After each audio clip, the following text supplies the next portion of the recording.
Bapak Ibu, thank you so much for joining this workshop. Yeah, so today we have Pak Manoharan, yeah, our consultant. Hello, give a clap to Pak Manoharan. Welcome back, Pak Mano. We're so happy meeting you again. So Pak Mano is going to guide us on how to explore more about authentic assessment. I believe that this topic is very important for all Sampoerna University lectures.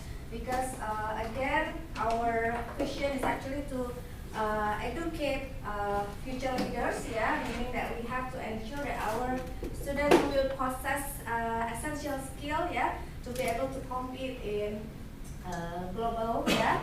So by implementing this authentic assessment, it means that we have show our effort, yeah, to develop this skill, yeah, because by doing this authentic assessment, the student, I believe, they will not only just show their knowledge, yeah, but they actually will apply their knowledge and skill into real life application, right? So, without further ado, I would like to welcome Pak Mano and please Pak Mano. Thank you. Okay. Yeah. Right, thank you. Good morning, Pak Mano. So I think I saw you in the class, yes. Yeah. So I know some of you might have seen me in the class. I sneak in and then I sneak out. Yeah. So just a little for those of you who do not know me, I think maybe just two of you.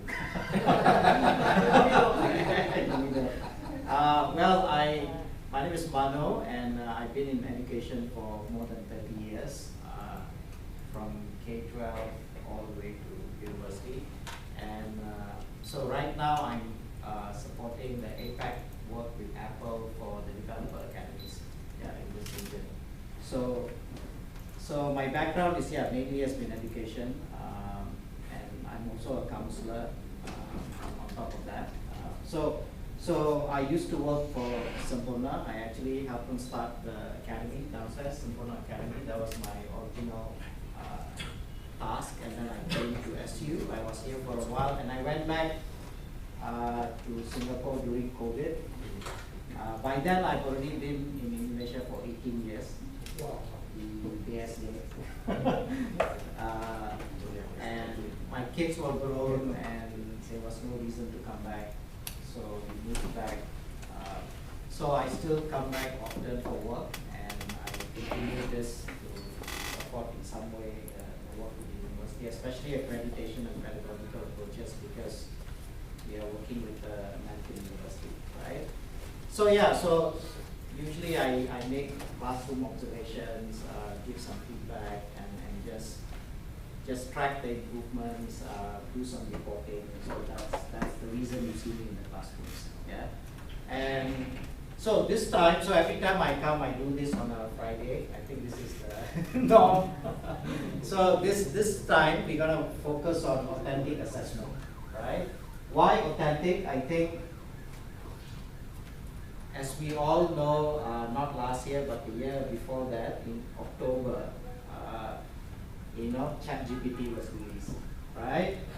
So when that was released into the wild, our world changed. Okay, right? so that's where the authentic comes in. Exactly. Yeah. Right? So I think I remember when I came to Indonesia in 2003, life was a little bit different back then, right? in those days. So I clearly remember the days when our life changed when Gojek came, right? Before Gojek, after Gojek, you can clearly see how Indonesia transformed, right? And then there were all these unicorns and all that. So I think I see the same shift when ChatGPT was released to the wild.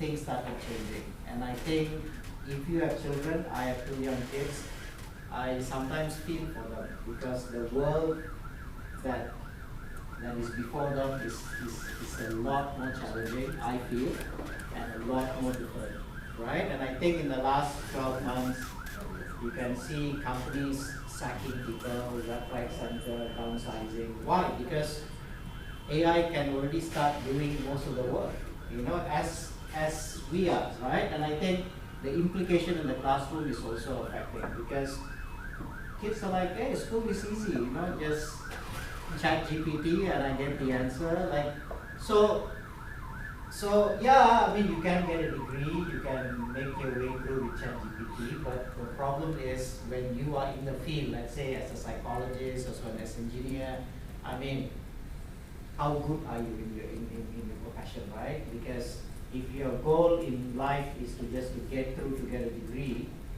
then eventually you're going to get exposed in the world because you can't get the job done, right? So I think, so this is where I think, and a lot of schools, a lot of universities are grappling with this. Like how do we assess that, right? Yeah. They feel like, okay, how do we assess?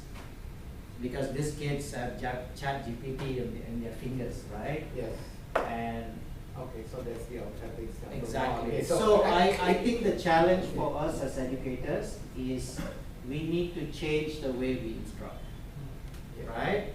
We need to change the way we engage the kids. We need to change the way we assess them, right? In the way it can be, I'm not saying it can be bulletproof 100%, because at the end of the day, the learning needs to come from them. Do you want to really learn and be good at the craft that you have entered, or you want to just, you know, shake and bake, right? It's up to you, right?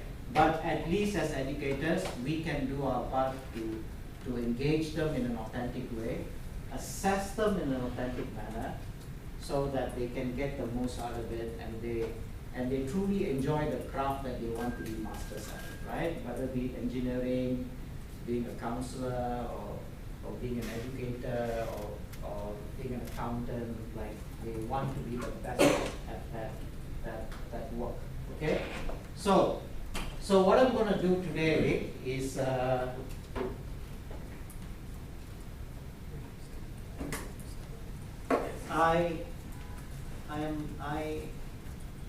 going to make you do the work.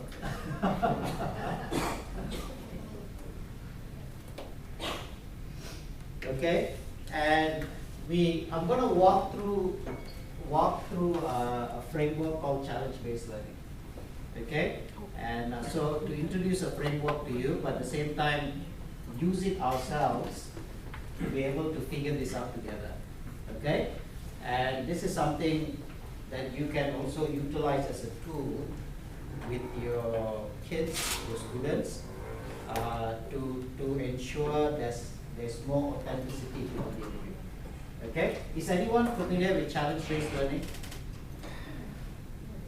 You've heard problem-based learning? Problem-based, yes. Yes, right? So challenge-based learning. Oh, all right. So the premise here is to frame anything as a challenge. For example, let's say you want to purchase a house. It's a challenge, right? You frame it as a challenge. So in order to buy a house, right, what is the most essential questions you need to ask? Right? And then buying the house, buying a property in Jakarta becomes the challenge.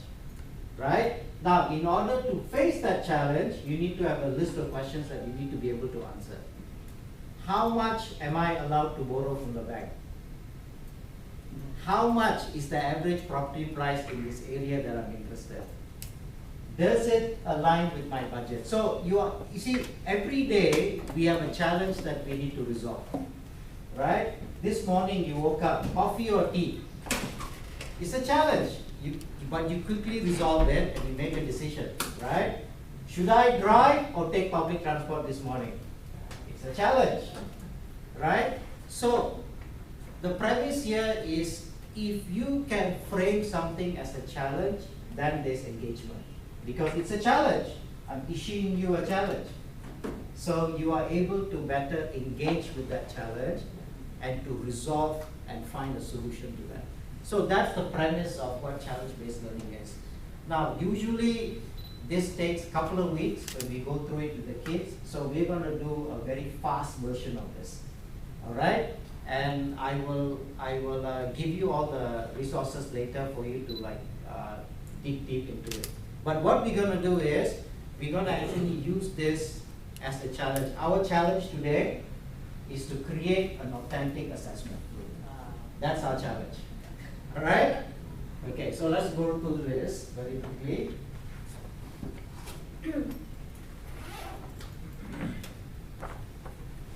All right, so in challenge-based learning, there are 3 steps. First is engagement.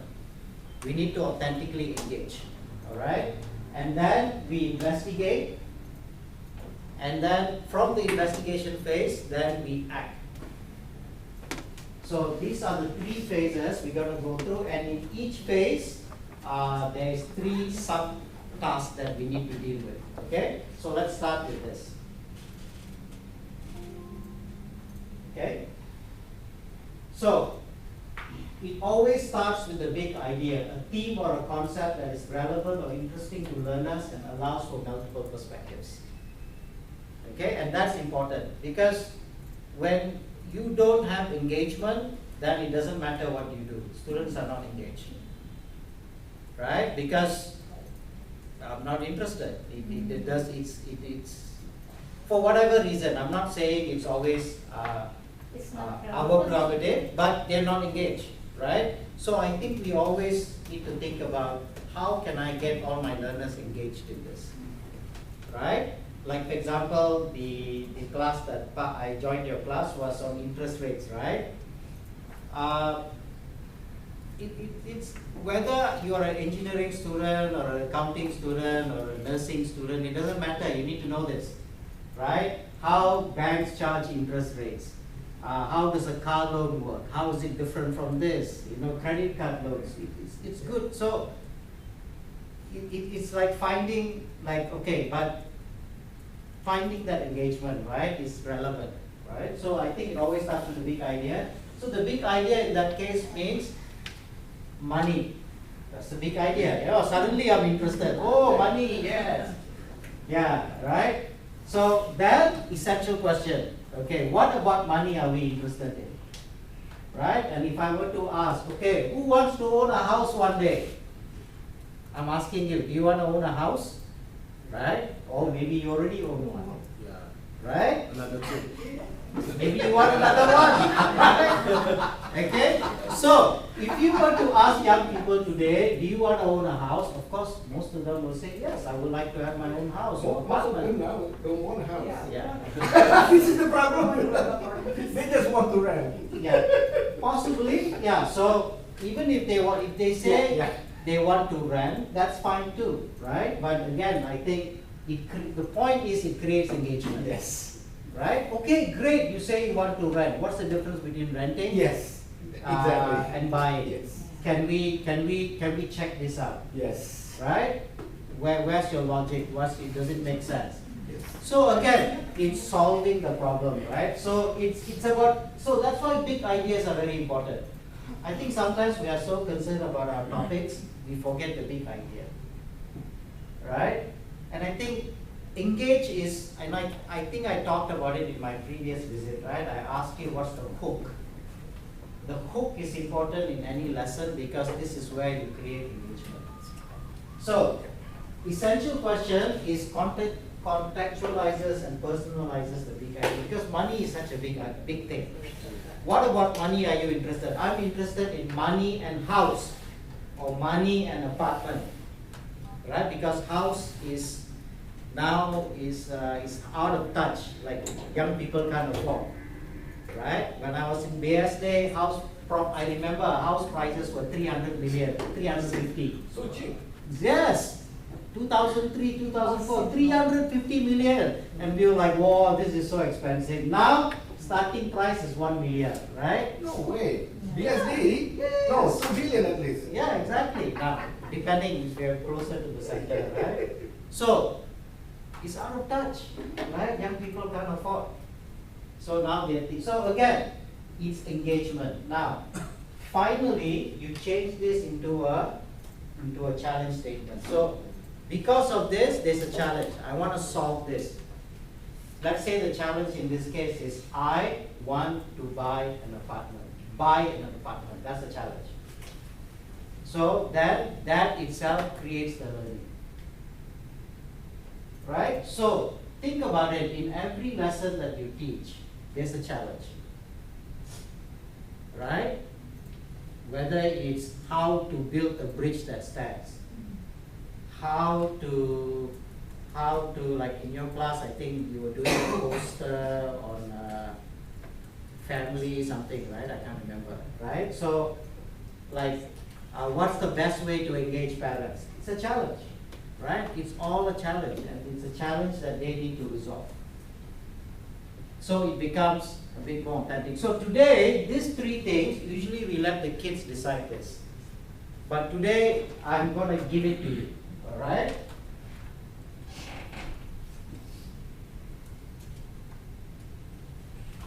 So a big idea can be anything. It can be anything, right? Health, communication, mathematics, equity, democracy, relationship, literacy, creativity, culture, and these are all topics. If I were to spread it out, all of you teach this in different aspects, right? At different times.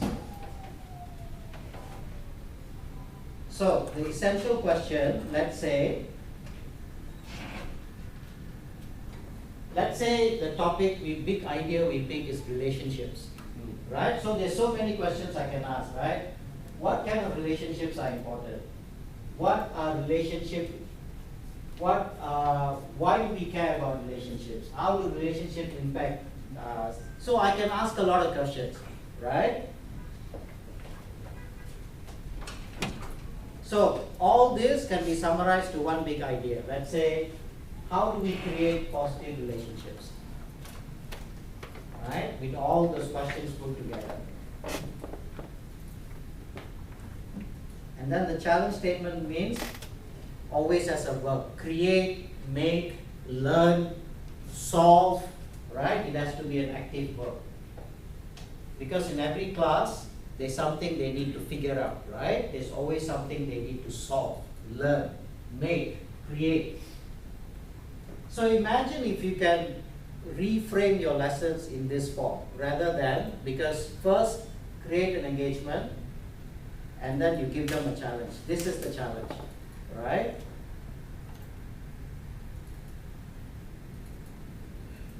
So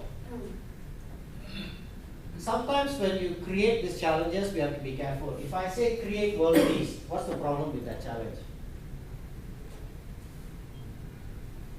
It's too broad, you can't action on it. What do you mean create world peace? Like, it's just useless, right? If I were to say create positive relationships, possible is actionable. Create positive relationship in the academy. In this case, let's say in the university. Possible, it's a community, I can figure something out, right? So, if you are trying to teach how to build good relationships, a challenge can be how can we build good relationships in the university, right? Because that's something they can apply in outside in other things. All right? Create an app to develop positive relationships. Not too bad, but it limits the scope because you're already telling them you must make this. I think that's another challenge. If I were to tell every student, make a poster.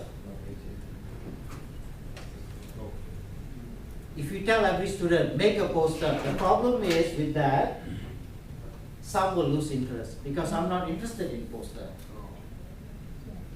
Right? I'm not a design person. Don't tell me to do a poster. I'm going to disengage. But if you say create positive relationships or engage parents for a talk, then it opens things up. How am I going to do this? Maybe I'll do a poster. Maybe I'll do a website. Maybe I create a WhatsApp. This is how sometimes something that is not authentic becomes authentic. Right? You want to always be broad, but at the same time has boundaries. Because the challenge itself should have a boundary. Right? It's like create what, make what, do what. It's very specific. But it doesn't say how you do it. Then what they can do, they can take their literacy skills, they can take their technical skills, and the theories they need to know in this particular subject, create something for you and say, this is how I will do it. Then the learning becomes authentic. Okay? So if you say, duplicate this positive creating app, then it becomes an assignment. The thing that we want to avoid is don't give them assignments. Then it becomes an assignment. Assignment is not authentic. Now, am I saying assignments are wrong? No. Sometimes you need to practice, right? I teach math. In math, sometimes you need to practice. If you're doing accounting, you have to practice. You have to take the theory and then you have to put it into practice, right? So I'm not saying this, you cannot do this. Of course, there's time and place. You have to do these things.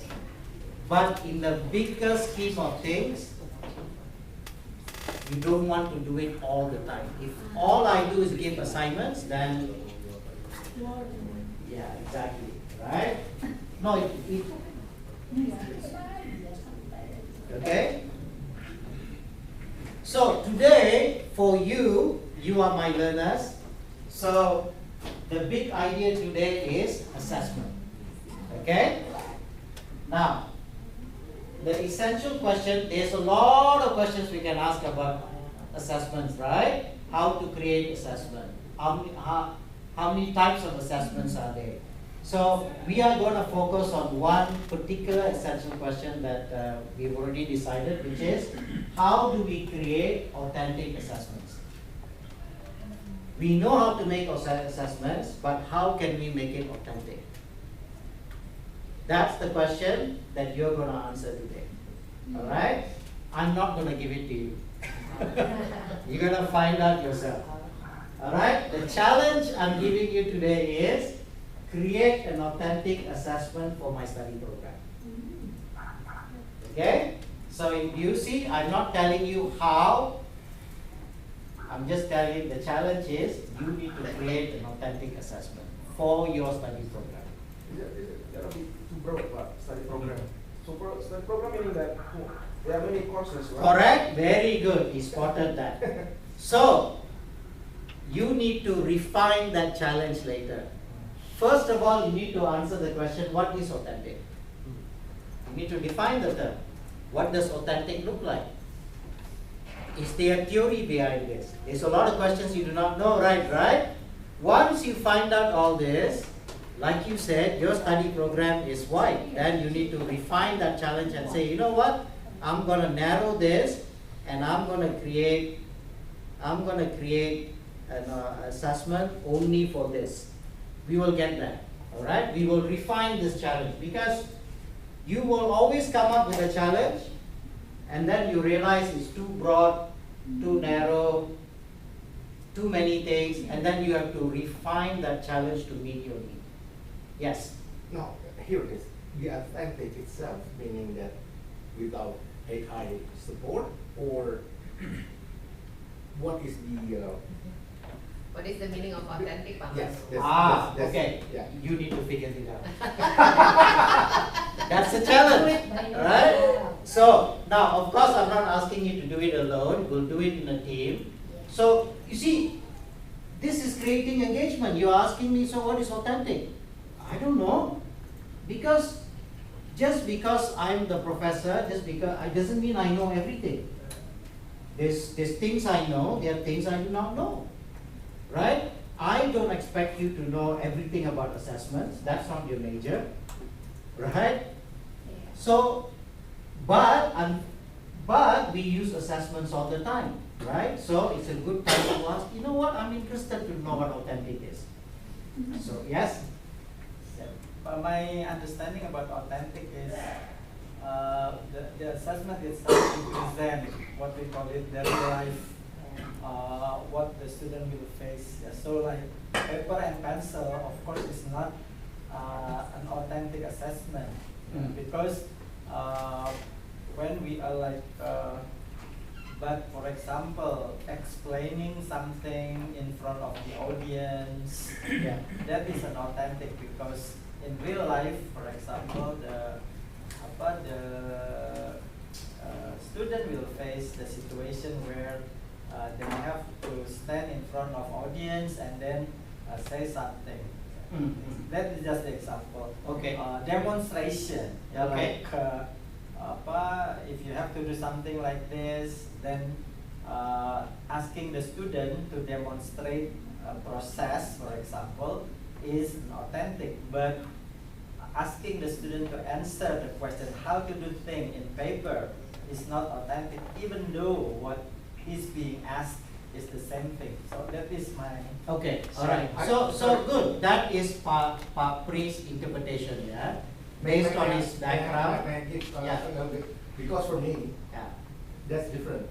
For me, authentic meaning that it is his or her own idea, not copying from somebody else. That's, for me, that's authentic. Okay. Okay. The creation. Okay. So this is good. You see what I've created? I've created engagement. Yeah. So this is no wrong or right, Yeah. because we all have opinions, Yeah. and that's fair enough. Yeah. But these are the questions we need to start asking. We need to find answers. Yeah. Right? What is authentic in the context of learning? Right? How does it differ with my own personal opinions? Then you need to come to a synthesis and realize, you know what? I think we can agree that this is what authentic means. Alright, so that's the next step right now. Yes, Pak Surya. Just out of curiosity, Pak Mano, Yeah. is there such a thing as fake assessment? Fake assessment. I wouldn't say fake, I will say it's a spectrum, right? Something that it can be as authentic as possible, or an assessment that is not effective. False assessment. Not false assessment, like for example, I'll give you an example. Distorted. Like for example, like this happens in schools a lot of time, yeah? Okay, I want everyone to make a model of the brain. So every student, 30 students, I will tell them you got 2 weeks, I want to see a brain in 2 weeks. So these students will go back. Labor, some even will get professional help. Happens, yeah? Professional help. Helpers at home will get involved in this project, right? And then amazing brains will come after 2 weeks. You know what the teacher does? I look at this brain.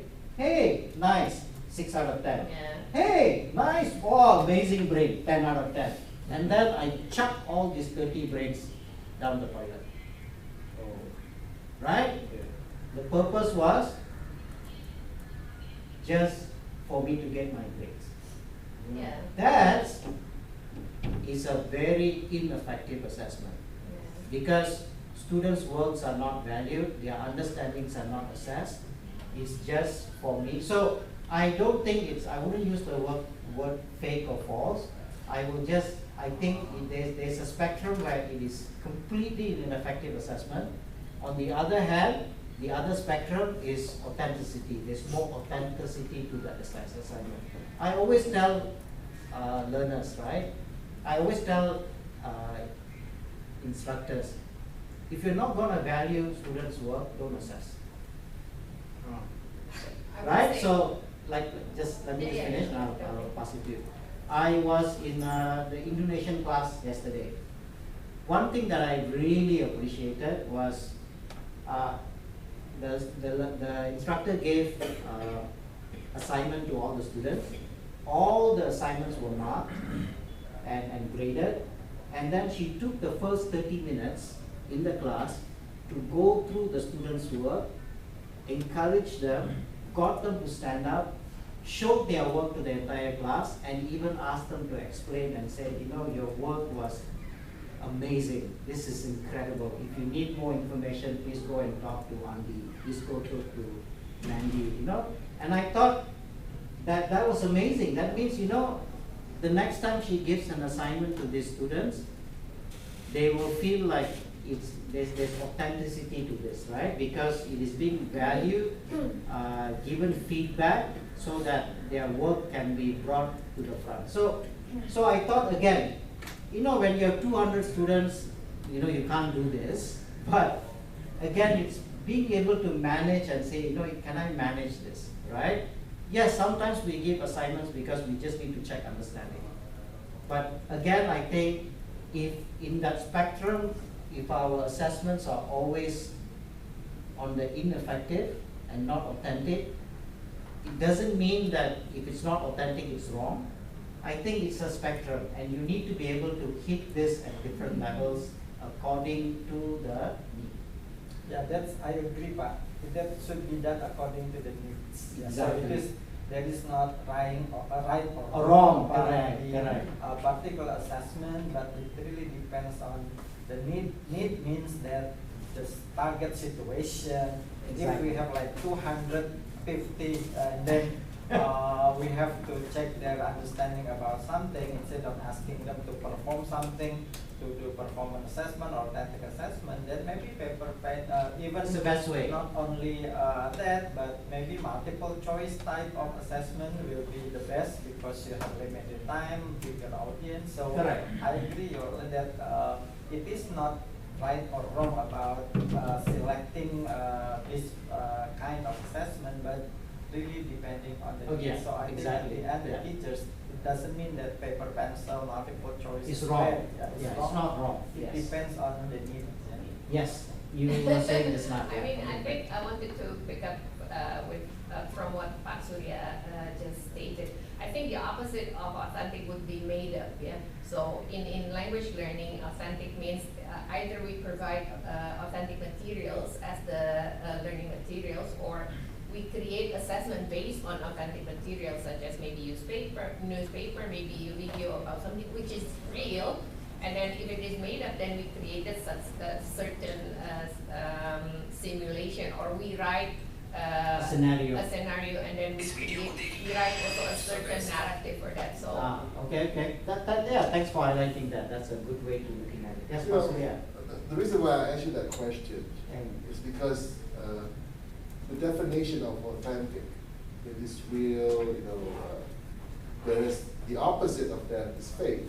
Okay, all right. So perhaps when you said that it is ineffective assessment as opposed to authentic assessment, then probably, I don't know, a better way to describe authentic assessment will be an effective assessment that provides input to the desired learning outcomes or whatever that question may be. Correct. Okay. So again, I am not going to decide that. You are going to decide. So that's one way of looking at it, and that's perfectly right. Okay. If authentic can be equated with a very effective, engaging assessment, yeah, that's fine too. And I think the perspective from the language point of view is also good. Like, opposite to authentic is made up.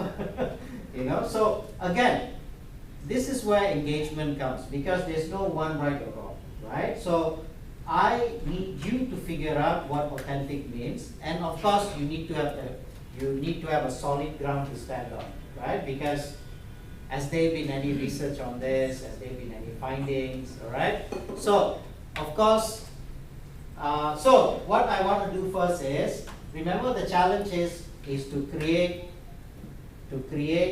an authentic assessment for your study program.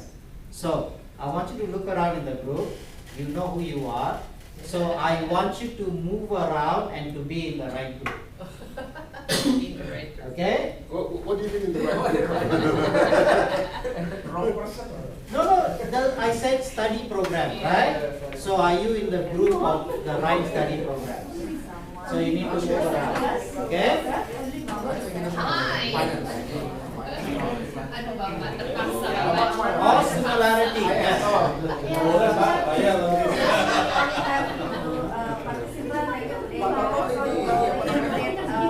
This is okay, let them sorry. Let them sorry. Okay? Alright. You can sit wherever you want, it's up to you. Alright? As long as the challenge makes sense to you, you can sit wherever you want. But just make sure you're not alone, yeah? Just make sure you're not alone.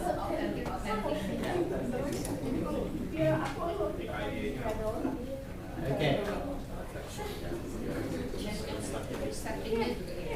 All right. So there's 3 of you, yeah?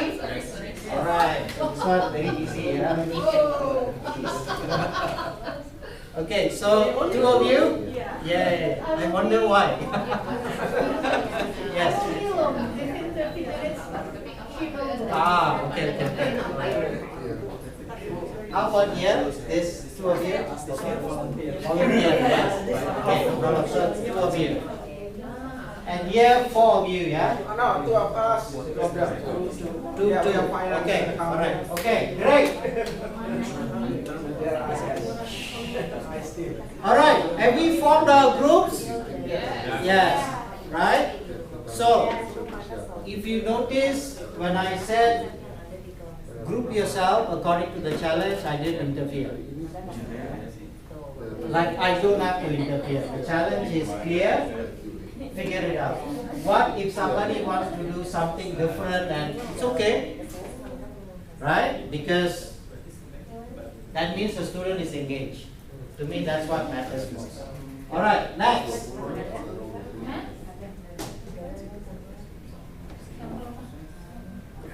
Okay, I want you to create a team name. I want you to create a team motto.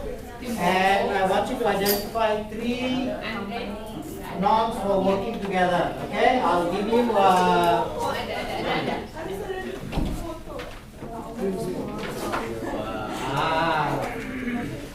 yeah.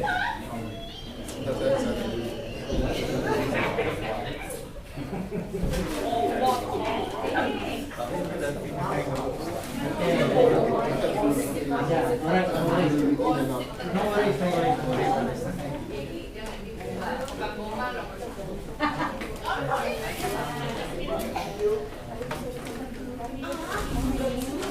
It's okay, just use 1. Yeah, I just gave you extra. Later when she leaves, I'll join you. Yeah.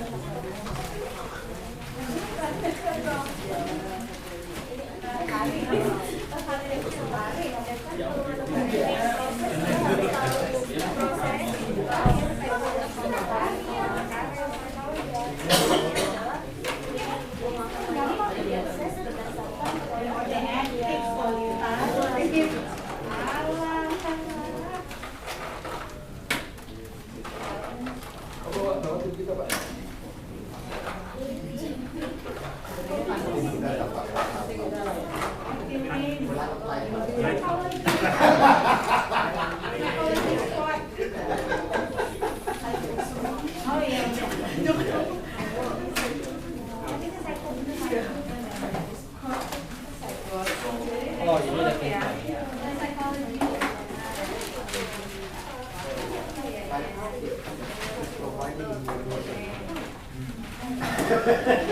Okay, quickly. 2 minutes left. Just a team name, a team motto, 3 norms for working together. Okay. 3 agreements for working together. Okay, it can be anything.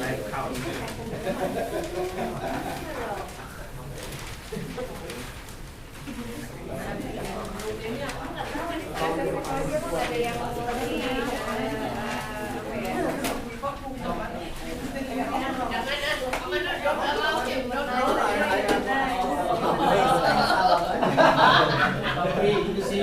Yeah, how are you? He looks younger. Yeah, he's looking younger. Less stress.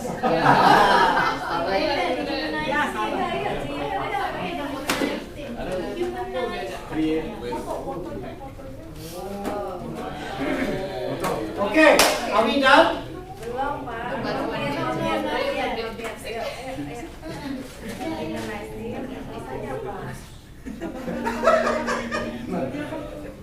So the create I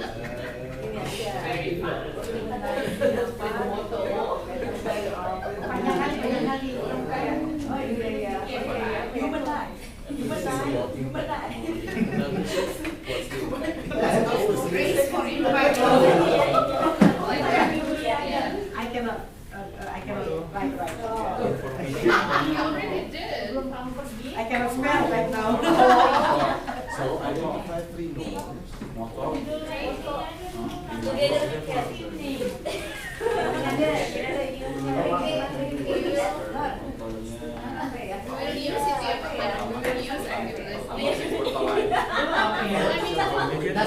example. He asked, right? This is Yeah, We use active listening. Everyone is oh, okay. That's just example. Yeah. People and like. Engineering, ini engineering ini, iya kan? And like. We have to, Okay, alright. Time's up. Pressure, pressure.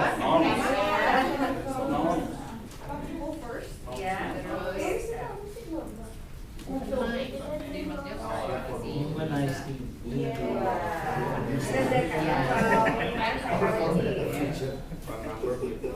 Jangan lupa dipoto. People first. All. Kalau saya pakai tanda itu. Oh. Okay. Listen.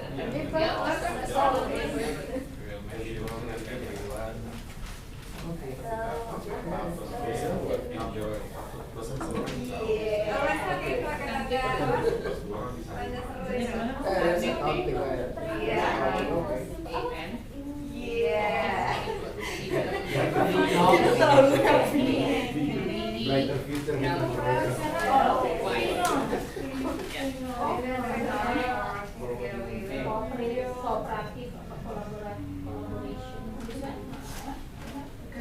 Done, yeah? Done. If you don't have the vocal, it's okay. You can skip us to the last part and you can come back. Okay, alright. Can we, now I know you're doing, while you're doing, we'll start because, you know, if not, we're going to spend the whole day here. Alright, can you start with this group? Can you share what you have? Oh, okay, so our group, the name supports them from English language education. Our motto is create with impact. Okay. And the 3 norms that we'd like to share together is come up with a brainstorming, be open-minded, and listen attentively or be a good listener. Alright, thank you. Team Alright. Alright. Okay. The team at the back there. Okay, our team is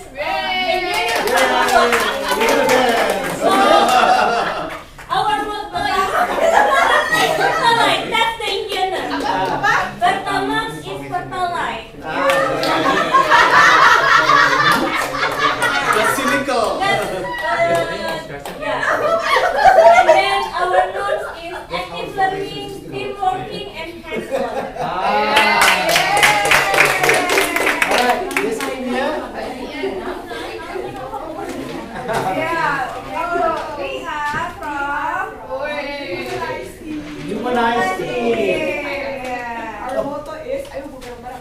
people first always. Okay.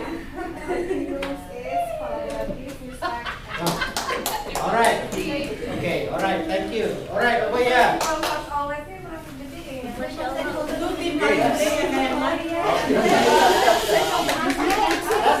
This group here, yes. Lighthouse. Lighthouse.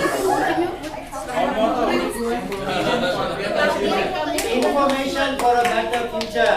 Okay, our norm is information gathering, and then information discussion, and then conclusion. Alright, okay. Alright, last one. Alright, so we are from the accounting. So the name is Synergy Syndicate. Wow.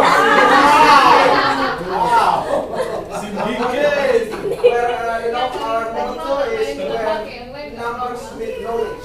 Wow. Our norms obviously emphasis on accuracy and integrity, active engagement, and ethic and academic honesty. Whoa. Alright. So now, Kirain boys to men. alright. So let's sit down. Looks like everyone has a team and you are ready to go. Alright, next step. So We finished the engage step. We have engaged. Right? We are ready to go. Next. Remember some of the questions that came just now? We need to investigate. Alright? So, how do we investigate in CBL, in challenge-based learning?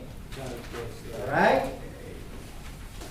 First thing, we need to come with guiding questions. Okay? Because in order to answer that challenge, remember there was a few questions just now. What is authentic? What does it mean? Right?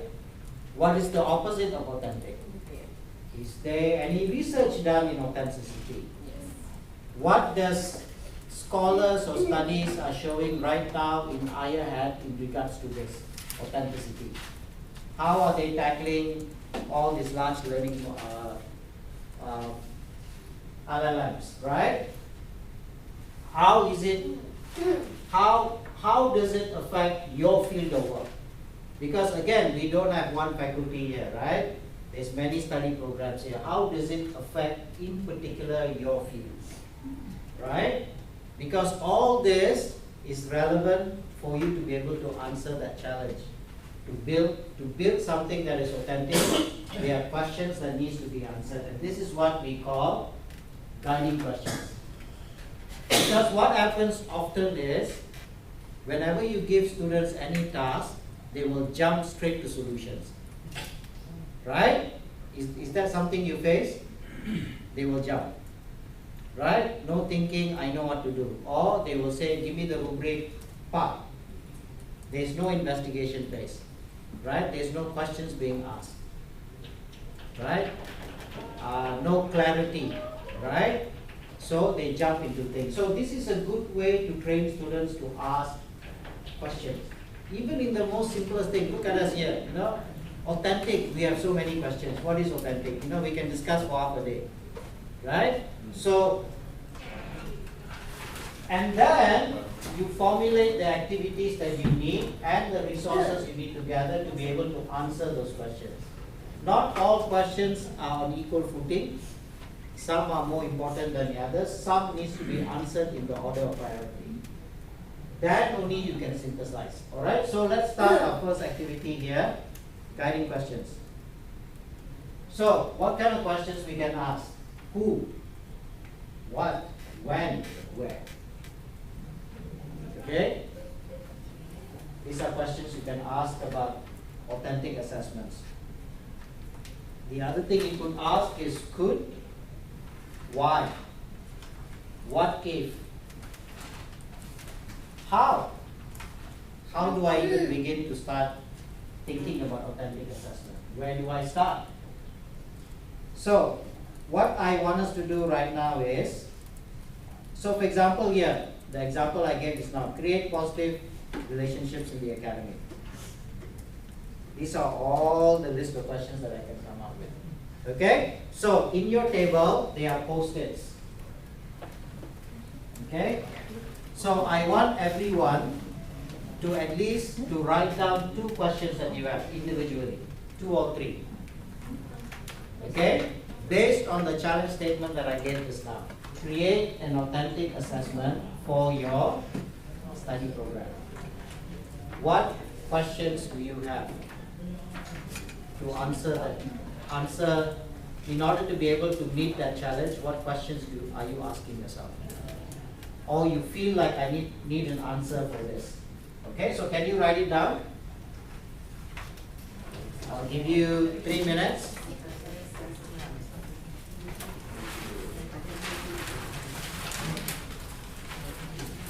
And you can stick it in that that landscape paper that was given to you.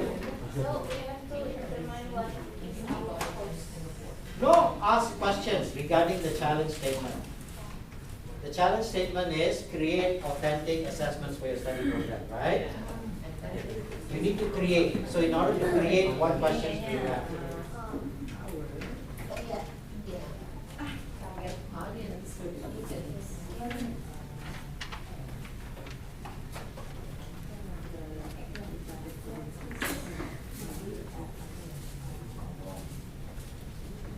Now, there are many types of questions you can ask. Questions of definition. what is authentic? That's the question. You can ask what's an assessment? That's also a question, definition question. You can ask what research are there on authentic assessment? That's also a question. How does an authentic assessment look like? That's also a question. So anything that is relevant to you to be able to help you to create that authentic assessment. Remember, the challenge is at the end you need to create an authentic assessment. So what questions do you have?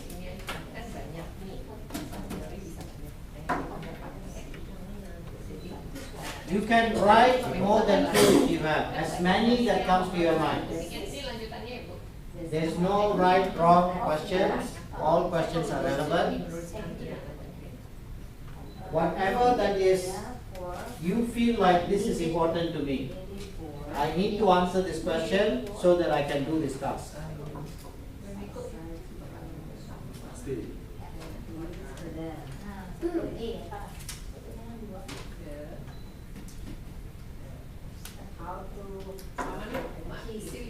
Where did you buy this? I like the color. I know. No, I Not didn't buy here. it.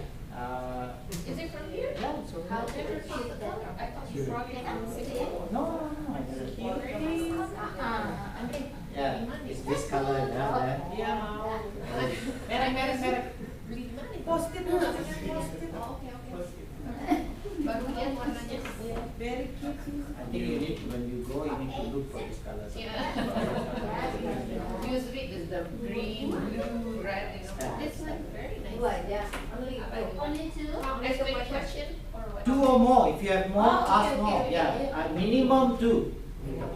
Characteristics. Yeah, minimum 2. If you have more, ask more. Remember, it's all the questions you need to be able to answer the challenge statement. Okay?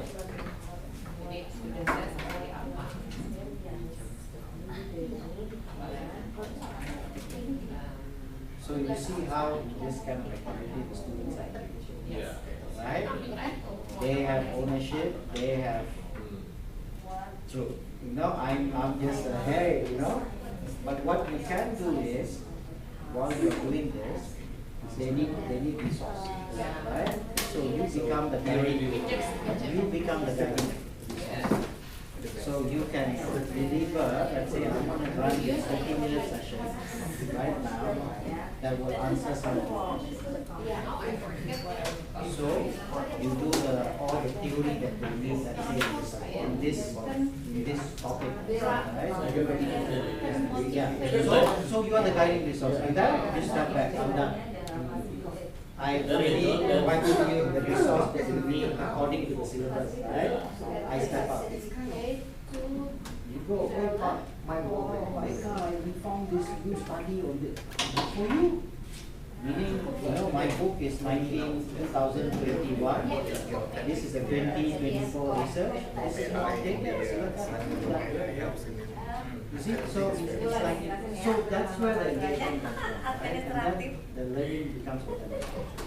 So, but still, actually not all persons can, for example, like thinking and then share something. But you need to train them. The beginning is hard. It's the same But challenge we this face. small part, yeah, that's the key. The same thing we face here. And they come from national schools. They already brainwashed to learn a certain way.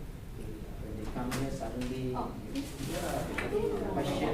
They cannot because they never been trained. So you have to do a few cycles until they loosen up and they become it's flexibility. Right? So that they walk away feeling and then more Reflections on that's what I'm thinking. So this CDF is what we use in the program. This is how we teach.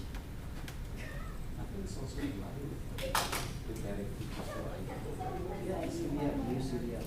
I think I will use CPS next week for Challenge this. We use challenge-based learning. Yeah, I think I will use this for my Probably starting classes this month. prepare for my Next month. client. Friday Academy. But you know, there are There is space. you know, there is this controversy in the government, right? Technology and society. And government is cannot solve. So Tim Cook came, and they came like you know. So I thought we need to start another academy program. Yeah. So we all then suddenly You're involved. Yeah, that's my project. Yeah. That's why. So they do so I was telling my wife, you know, there is some budget cut, right? We have cut. So the industry is fix the money, we can do this ourselves. So I'm gonna continue. So finally, just 2 days ago, Also, it's good to go. Including the 16. yeah, iPhone 16 we cannot sell. Iyalah, dia kan sama next stage. So they are saying they can run the same program. It cannot lah. Different quality. They can, but No, Cannot. they will take the 10 million, satu package.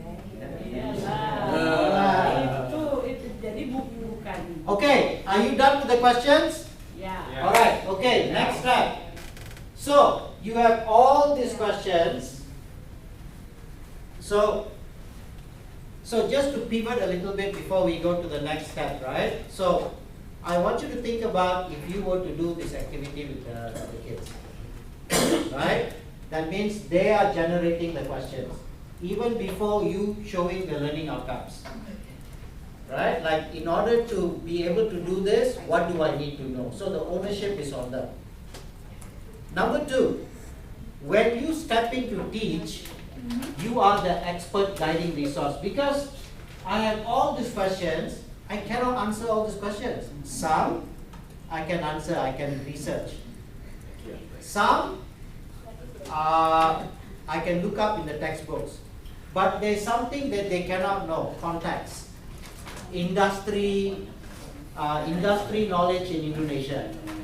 You use a US book, it's US centric, it's not Indonesia centric. So this is where you step in, right? You step in, you are the guiding resource, you do a lesson for 30 minutes, it doesn't have to be for 2 hours. 30-40 minutes, you deliver the theory or the knowledge they need to be able to answer some of those questions. Because if I decide to do a poster, I need some other information. What are the good design elements of building and the good poster? I'm not going to teach that. I'm not a design teacher, but they are not in the design class. But a badly designed poster will affect their work. So you see, there are questions you cannot answer.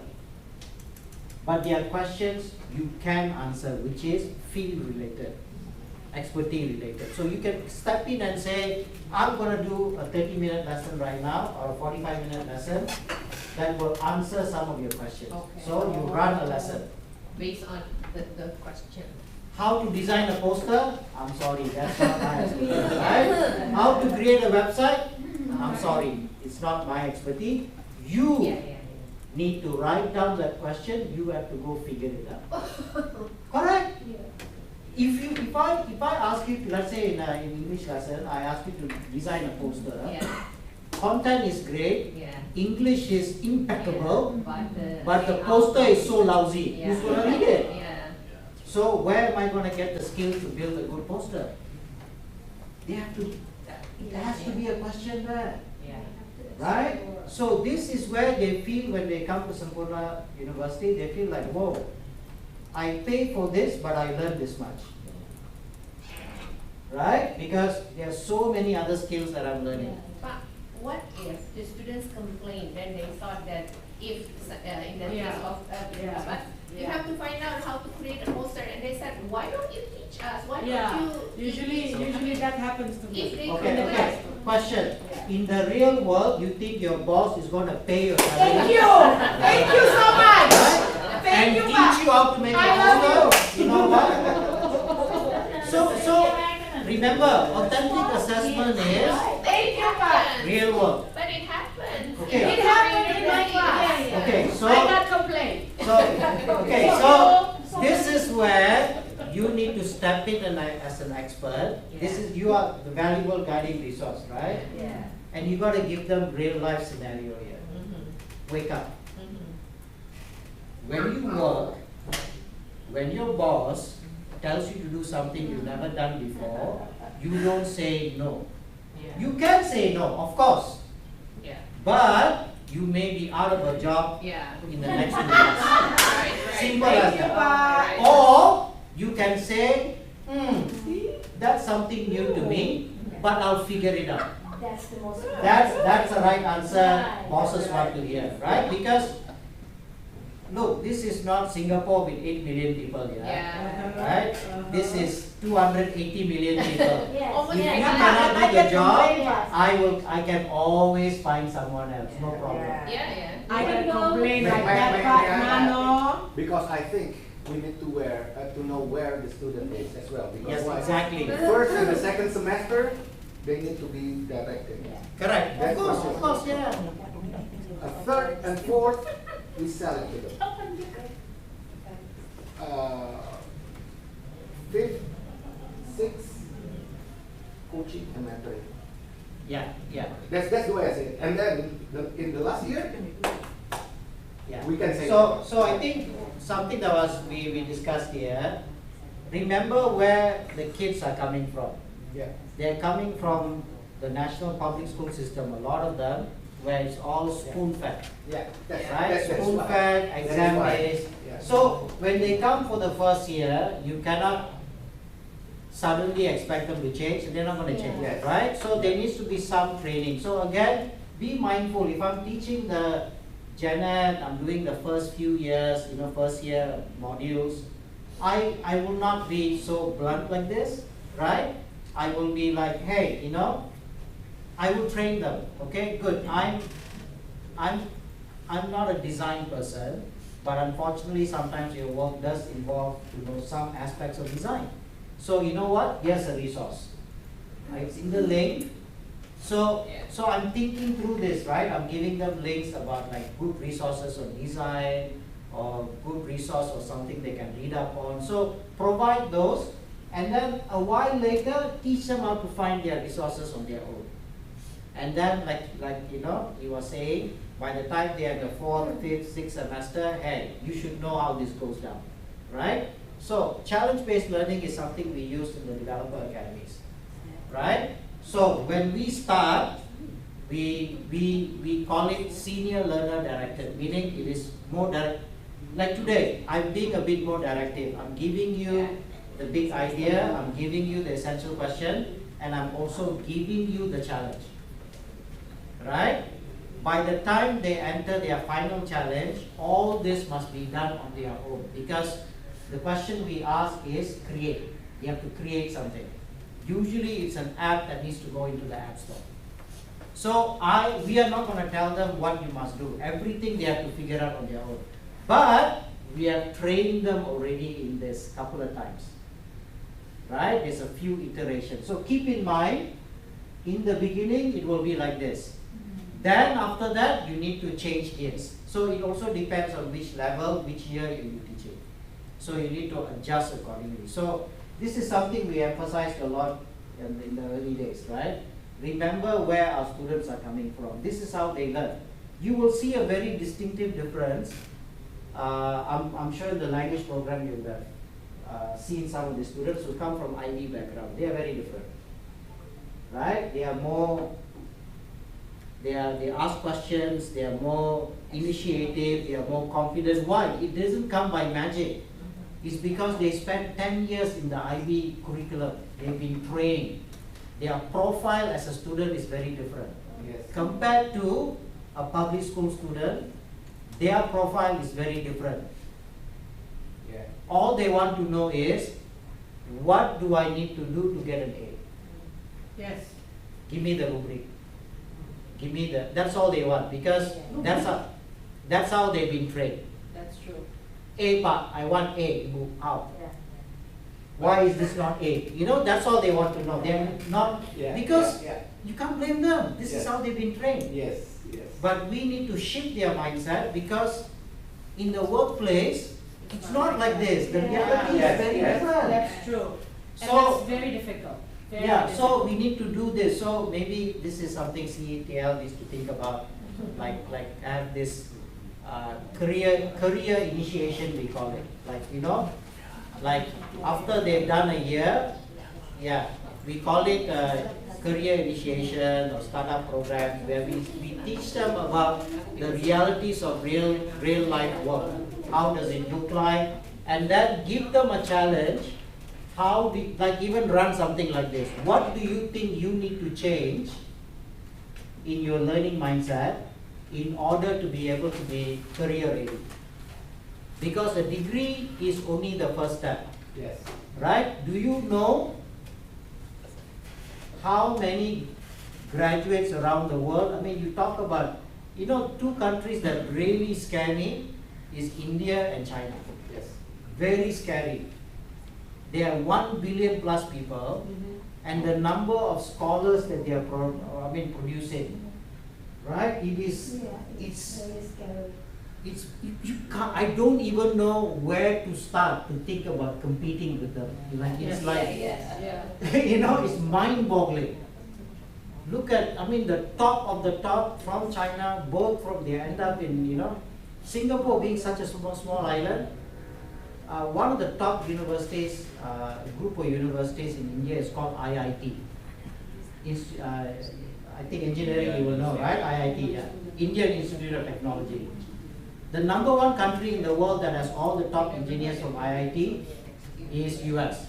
You know who's number 2? Singapore.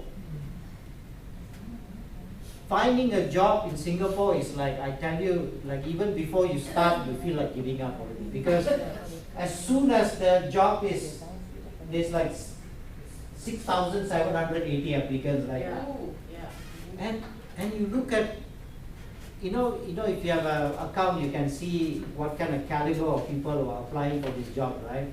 You feel really discouraged. You're like, oh, I can't do this. You know, I can't compete with these guys, you know? Like, you go there with 1 PhD, they are applying for this job with 3 PhDs. How do you compete? Right? So, again, learners don't realize this new reality of the world. You're not competing with you're not competing just within the country. Now it's open market. Right? Even companies in Indonesia want the top talent. And it doesn't matter whether it's local or foreign. They don't care, because what matters to them? Business people, you know, right? Bottom line. They don't care. If I have to pay more money to bring experts from the outside, they will do it. I used to work for a company like that in Indonesia. Schlumberger, they only recruit top 10% university in Indonesia and top 10% students in Indonesia. And they do it in every country in the world. So Singapore only recognizes 10 to 15 medical institutions in the entire world if you do medicine. If not, they don't accept. I'm an ex-Davo. Right? So again, I was in Schlumberger also. Okay, I'm ex-Davo. Oh, ex-Davo. Okay? Now, so here you have a series of questions. So again, it's thinking about what value that you can bring to your learners, right? Learning, they need to take responsibility, and we need to train them. But I think the expertise that you can bring in is real work life, right? This is why it ties in with the authentic assessment, right? Like, for example, I may give them a task and then I may suddenly pivot and they say, oh, why are you changing the real, in the real world this happens. You know, you give them a certain budget, let's say, to do a task, and then you take away some money and say, okay, redo this project with less money. Then they will flip out and they say, no, fair. No. In the real life, this is how work is, and I want to train you. Their ADHD will kick in and I'll get scolded back. Okay. So you already generated all these questions. Now what I want you to do is, I want you to do two things. I want you to combine all your sticky notes. Okay. See which one are common answers, common questions, group them together. Right? Is it a definition question? Is it a how question? I want you to group it, and maybe also look, is there some kind of priority that you need to arrange your questions?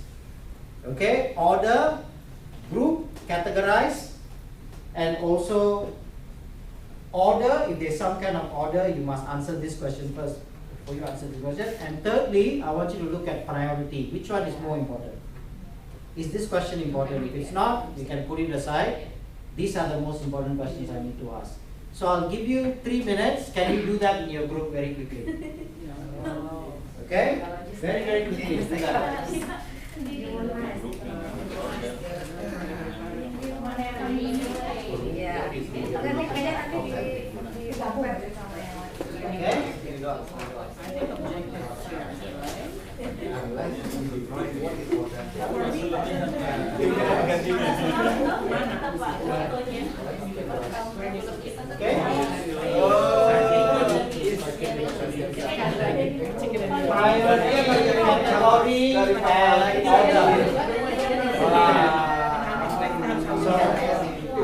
So yours is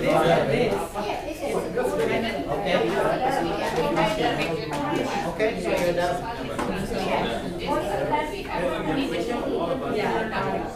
This tool is kind of like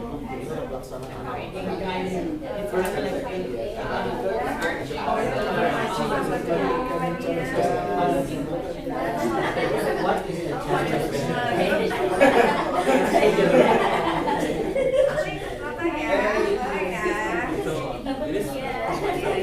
The challenge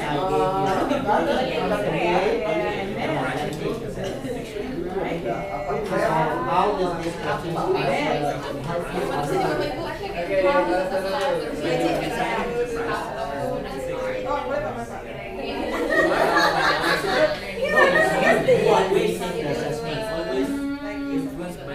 right? You are creating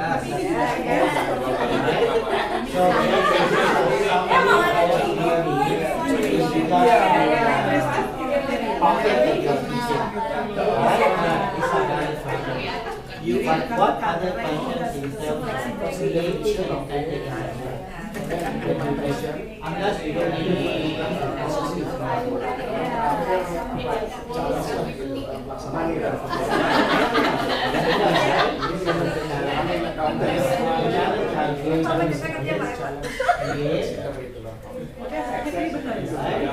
sama seperti ini.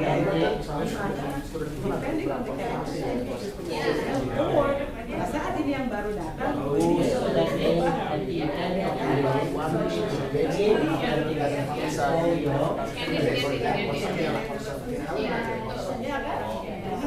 so what question do you need to answer for yourself so that you can do this? That's the question I'm asking. Does that make sense? Right? These questions are also valid because we are thinking from the point of the subject, the particular topic or subject. So these are valid. Unless you already know answers to this. So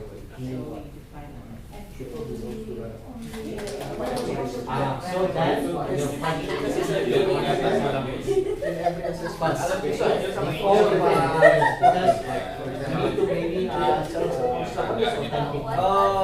kasihan engineering nggak ada yang foto tuh. Engineering tuh kasihan nggak ada yang foto tuh. Mereka sudah berjibaku. Backlight. Backlight tuh. Udah shiny waktu ini sendiri ya. Nanti gelap kalau mereka I don't know. Maybe yes. Pak Tony tuh dikasih sendiri dia shiny dia sekarang. Gimana kemarin? Professorship. Pergi ya?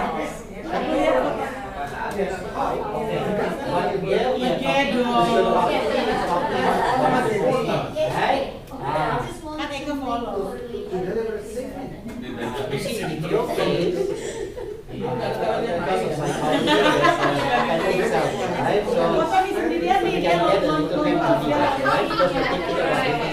so clarify this content for you, so that you can answer. Eventually, you can create a sentence.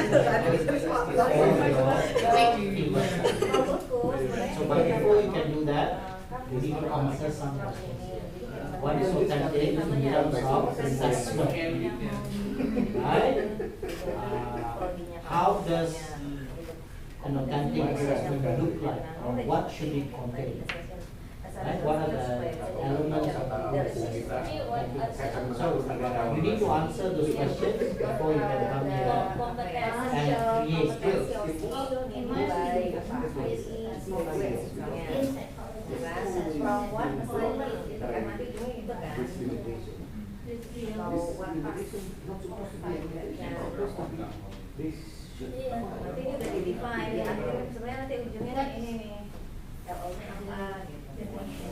Okay, so you need to substantiate, right?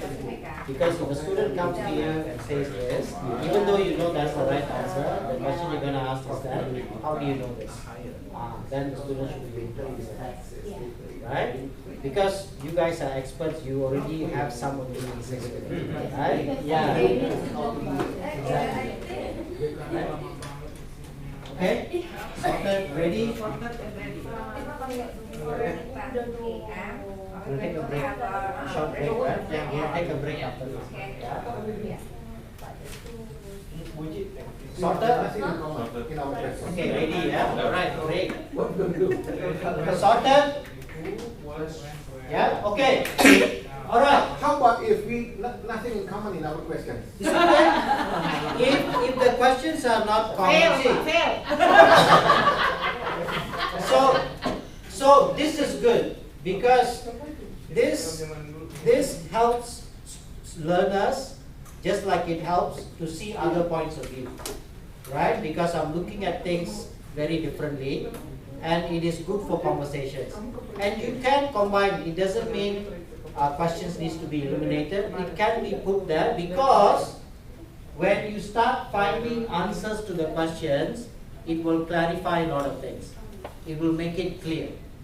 I may say, oh, assessment is. That person may say, authentic assessment is. It's okay. Let's put it there as a research guiding question. We will look for the answers, and then our perceptions or points of views will be validated or questioned. Then we can always change our opinion. So it is very important at this stage not to say right or wrong. These are just questions. When we do research, when we investigate, we will get more clarity. Remember, we haven't refined the challenge yet. Maybe the challenge is not the right challenge, right? So we can refine it and to be more focused. Alright? So my role at this time is just to go to all the groups and look at the question and remind the students about the challenge. What is the challenge again? Authentic assessment. Create authentic assessment. So your task at the end of the day, the deliverable is what? Authentic assessment. You need to show an authentic assessment that you have created. So in order to do that, what questions needs to be answered? For me, what is authentic assessment? Exactly. So that's the question, a definition question, right? It must be answered. What are the characteristics of an authentic assessment? These are the questions I need to answer before I can even start creating. Once I have that, then what do I need to do? Another guiding question is, how does that apply in my field of study? You need to make that connection. Then I can start creating. Okay? Alright. So the next step is after our break, not now, it's time for a break, is we will come and we'll do a quick research and to come up with a synthesis. Meaning, and then after that we'll jump into a solution concept. Meaning we now that we have some questions answered, we need to come up with a solution. That is the deliverable, right? Okay, so let's go for a quick break. 15 minutes, is it? Yes. Yeah, 15 minutes. There are snacks outside, right? Yes. Okay. Yeah. Thank you. I'll see you in 15 minutes. Tenang, tenang. Okay, alright, let's continue. Ada di gede kerja sini bagian IT. We have only 1 hour more. Okay. Alright, so let's speed this up. Okay. Feel free if you want to just walk up, grab something. Yeah, so no problem. So again, we've kind of like grouped everything. Of course, there are things you need to know, nice to know. So there's a lot of way to categorize, arrange things.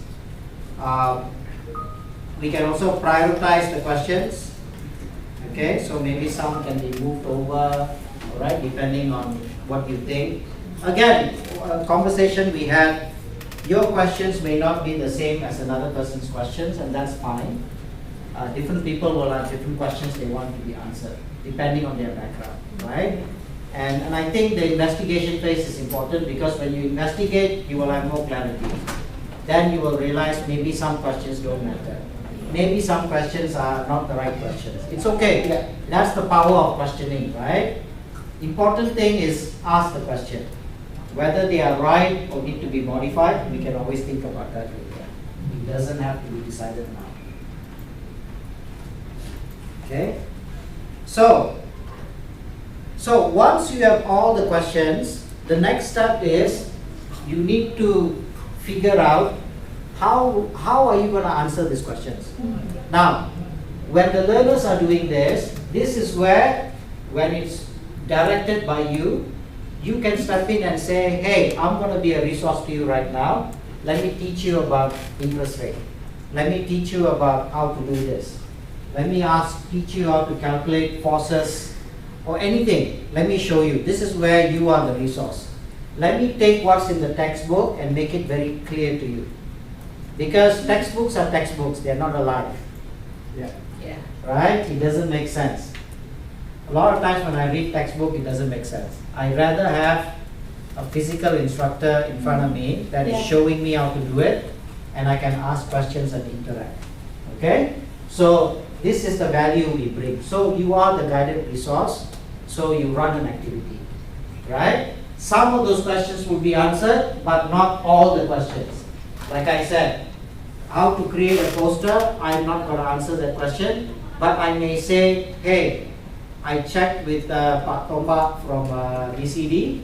He said this is a very good set of resources that you can access to learn how to make a good poster. So you can do things like that. That's the beauty of being in a faculty, right? You can have conversations, right? And say, hey, Pak, I want to ask, if I need this, where's the best place to, so you don't have to drain your brain, right? And spend 30 minutes researching where somebody from BCD can give it to you on a silver platter. Alright, so done. Okay.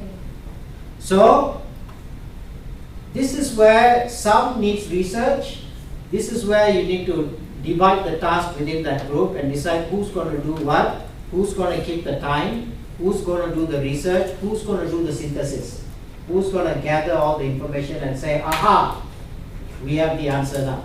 Okay? So what I want you to do is, I want you to spend the next, let's say, 10 to 15 minutes, right? 15 minutes. I want you to do a quick research and answer those questions. Conquer and divide. Okay? Like I said, you have ChatGPT at your disposal. So this is where you can say, you know what, I'm just doing initial research. Can I use ChatGPT? Of course. Yes, we can. You can, right? Personally, this is where good habits comes in, yeah? Like, how do you research effectively and make sure the links that it is linked to are valid links, right? For example, perplexity, alright? Or what I do is, I have my custom model that only looks at peer-reviewed research paper, right? So these are all skills that you can teach how to do an effective research that is not biased. Yes? Who's Pras or Papri?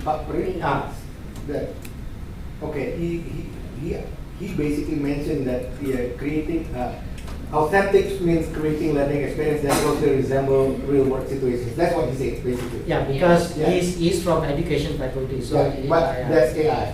yeah, exactly, it's the same. No, it was not from AI. It is what we learned. I mean, Yeah, in because the education, this concept is what the we same. learn. Yeah. Okay. Yeah. The concept is So, the same. I asked that question and it came like Yeah, that. the reason it's coming with, because the knowledge database that is taken Yeah.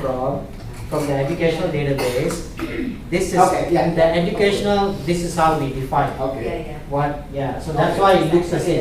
So that's why when he was sharing that, I was smiling. I said, that's a true educator. Right? Yeah. Giving his textbook answer. He's giving a textbook answer. Because have an engineering background, and of course for me authentic means Yeah. original. Something, yes, You, yes. you don't copy from somebody else. Yeah. That authentic Yeah, means- exactly, Right. exactly. Yeah, that's what I'm saying. It's a different point of view. And how you apply authenticity in your assessment in the engineering is very different from how I would use it in education, right? It's very different. So, what we should use then? So you need to search and find some more guiding questions, right? Like, is there an example of authentic assessment in? So, what is the underpinning theory? What else besides just real world? I think there's some other things, right? That is why sometimes the first answer you get from ChatGPT may not be accurate. You need to look for the links and go through the backlink Yeah. and dig a little bit deep, and then you will find some other answers. Yes. Okay? Assessment education. I went into the knowledge by asking them to apply the learning to real world scenarios. Use ChatGPT Canvas. I have a conversation. Ask, is there any other underpinning theory behind this, right? About assessment, especially those related with authentic. Okay? Still, they are going to the real world definition. Real world assessment, it means focus on impact of one's work in real or realistic and often messy. Real world topic. I think that has like that. So, what do you think about? I think what it means is that authentic assessment should try to mimic real life scenarios. Meaning the assessment should be based on things that learners will actually experience in the real world. I mean, I always try to Yeah, right, exactly, right? So let's say if I'm teaching them about, let's say, interest rate, right?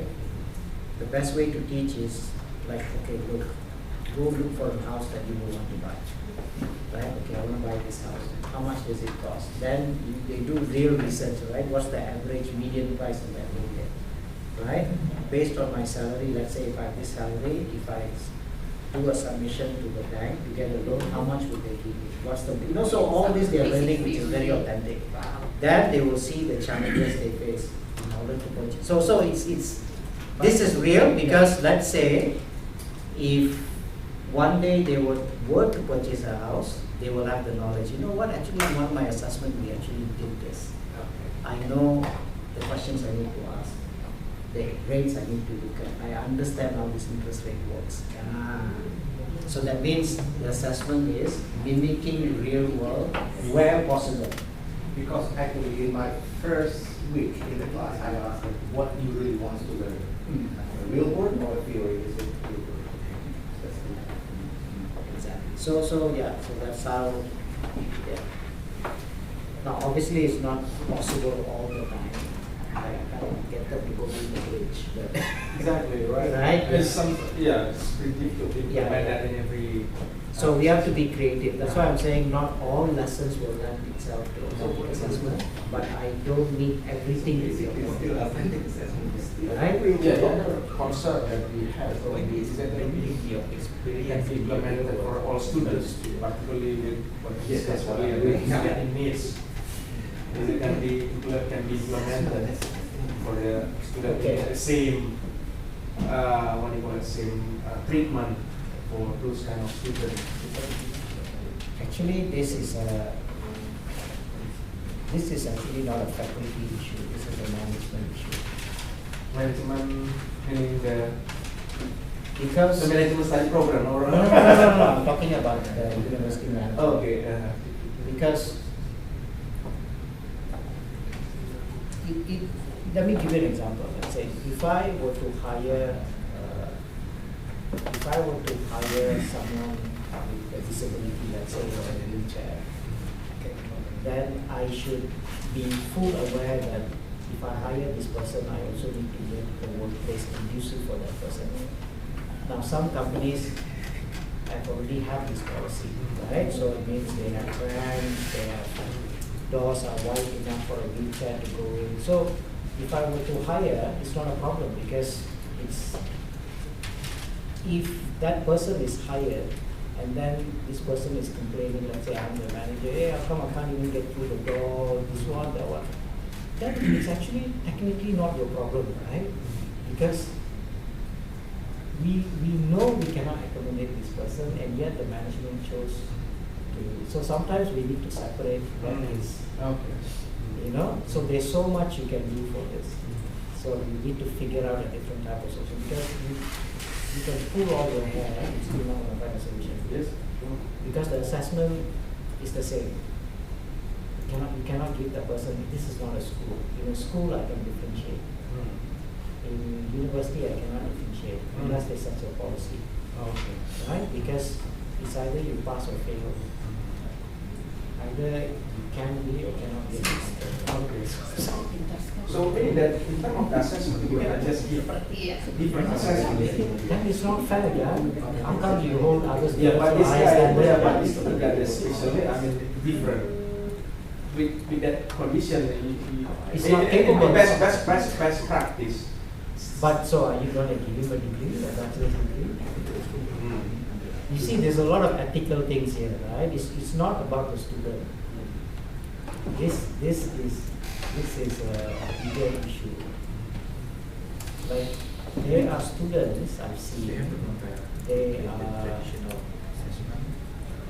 They have some challenges, right? But they're actually quite good goals. They can keep up with the studies. It's just that the behavior is an issue, right? This we can manage, right? Again, I think if we are going to take students like this, then there should be some kind of support to us as educators so that we can manage the situation better, right? If you're not getting the support, then it's going to be. So when I was in Australia, like I said, the law in Australia is you cannot turn anybody down.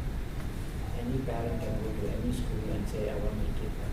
And the school must accommodate. That's the law. Right? So I don't have to worry as a parent. The school will find a way through the government to make sure there's accommodation. So it's the same thing here. Oh, accept everybody. Can accept, but is there accommodation? Because if it's put on you, then it's not fair. Right? Yeah. Yeah, that's problematic. Yeah, it's problematic. So if you change the assessment for that child, for that student, make all things easier. That means I can get all the things to do. But again, it's a tricky thing, right? Everybody must pass the course. Sure. So if you give them an easier assignment, but the maximum grade they can get Yes, B, yes, pass, yeah, then it's fair. Yeah, okay. Maybe something you can Yeah, do, maximum B. Okay. I can modify your assignment, but the maximum you can Yeah. get is a C. But you cannot give you a because it's not fair to the other students. Yeah. Right? Yeah. Okay, I can accept that. That's something you can justify. Yeah. Right? So again, in order to be able to do that, I think on the management level there must be some kind of discussion of policy. Policy, yeah. We don't Right? have it. Yeah, you need to have a policy because once you start taking students, behavior, we need just support. But when there's learning challenges, that's another different thing. It's two different things. That means they can't keep up with the Yeah. then I cannot master. Right? Okay. God will have this policy And discussion. So can I use my non-authentic generated definition of authentic assessment in this workshop? No, I think what you can do is, I think. No, I mean not authentic is by basically I just use the copilot. I think you can ask it for the references, right? Where does it come from? So if you can trace back and it's from peer-reviewed journals, generally it's quite accurate. Okay. Right? So it's about asking the right question in peer-reviewed journals. Okay. What's the definition of Yeah. Okay. right? If you're getting the same answers, then it means you're quite spot on, right? I think this is not a deep research. It's just But it's done basically. okay. What other questions besides that? For me, after the definition itself, the literature that like what was his guidelines, what the literature, what. Okay. So has that been done? Yeah. He's doing it, is it? Yeah, he's doing it.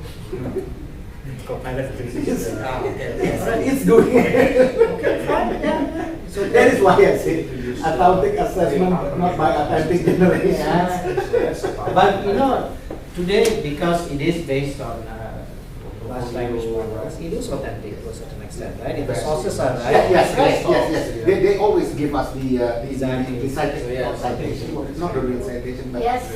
the source of the information. So what I did was, because I do a lot of work often on this field, so I actually created my custom GPT with parameters and all that. So it's constrained.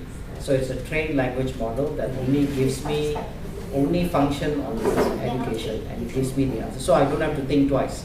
Every time I ask, it knows what kind of answer it is to give me. It gives me the answer, gives me the resources, the backlinks. It must be peer reviewed, and then it will give me any questions that I should have asked but I missed, because I've trained the model to do that for me.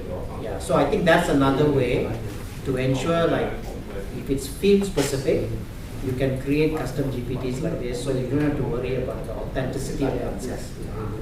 That is why when students, if I give them the take-home discussion, I can see which one is from ChatGPT and what's the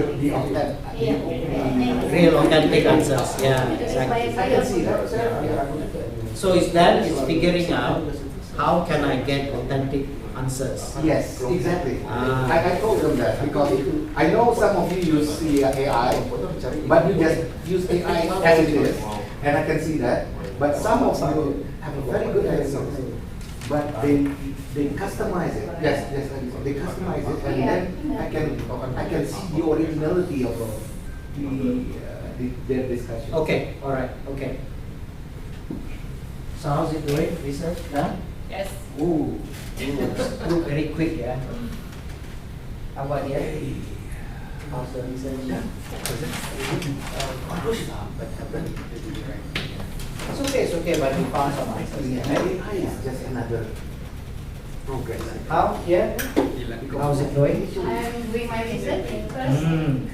When we Found some good answers? using computer in work, I don't know whether you experience that, but Okay. then basically, suddenly I say, All right, so I think we are still doing some research. Some of us are done, some of us waiting for the next step. Okay, so what you have realized is by now, you would have gotten some answers. You would have had some findings, right? To the different questions that, and there are many types of, you can do desk research, interviews, right? Workshops, discussion with stakeholders. So there are many ways to get information. I think that's another way to differentiate where you find information. When assessments are authentic, book alone is not enough. When you need to go to talk to real stakeholders, right? Like in this current condition, what would you do? Like if you're running a parent workshop, you will ask, parents, what kind of workshop would you like? we may have assumptions parents need this kind of workshop, but what parents want may be very different. So this is where the assessment becomes authentic. Okay, so that's another way to think about it. So this process itself reveals a lot of things as well, right? So once you have all these findings, then you need to synthesize into, let's say, this is what I found out authentic assessment is, and this is how it should look like. Okay? So can we spend 2 minutes doing a little bit of synthesis in your group? It doesn't have to be accurate. I think we are very limited by time. So I just want to go through the process so that you understand how it works, right? Then I'll give you the resources. Then you can utilize this more and finish up this project on your own. Okay? So let's have a quick 2-minute synthesis about what you found out. Okay? So let's give everybody 3 minutes first.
Persuasion is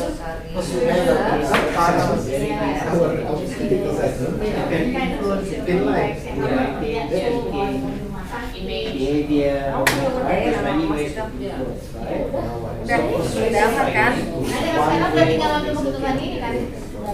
Right, so suddenly now the learning changes.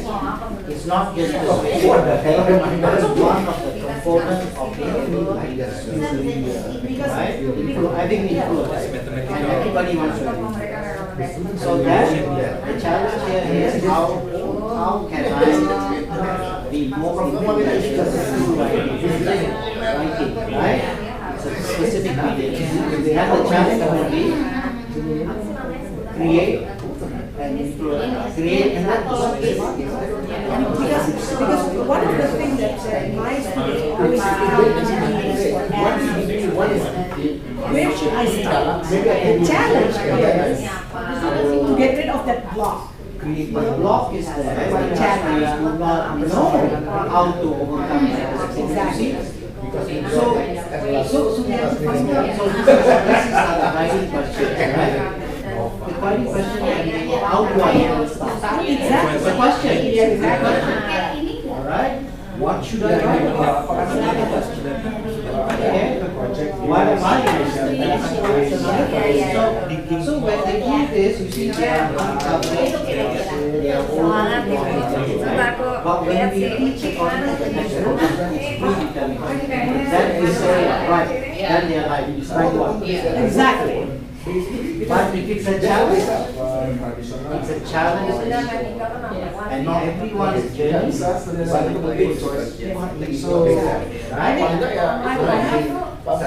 have this project that my students going to work through. I think I'm going to use it in my next class. The value of our software or information system. Yeah, the design of services. I think I'm going to use it. Because that's what the conversation is all about. Also, a software called inform credit. So basically, it's much easier than this. All the data of these integrated, say, whether it's pipeline, whether it's refineries or whatever. Inspection data, and then based on that, the software just read it, and then basically we don't need to do this every year or every 6 months. You just do it by Okay, by all right. this Can we have a quick sharing? Yeah. All right, just a quick, briefly share what you found out. Okay? Yes. Yes, yeah. Welcome, our dear.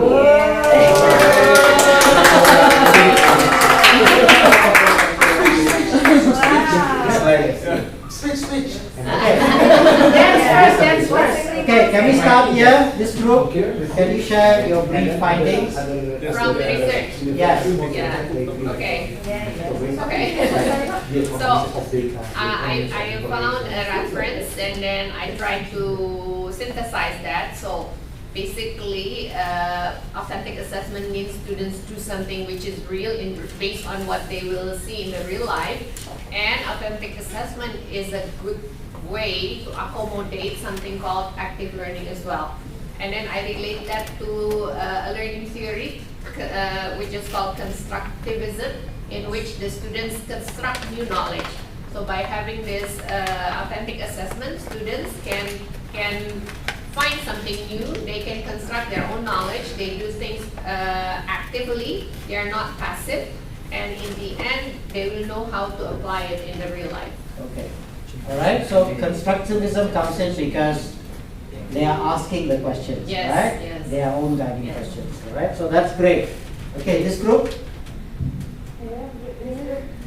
Pertamax group. Yes, Pertamax, yes. Pertamax is Pertalite. Korek Pak Oplosan. Oplosan.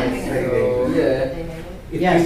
We basically relate the assessment here to the background of our here, which is engineering. Yeah, it's not a process.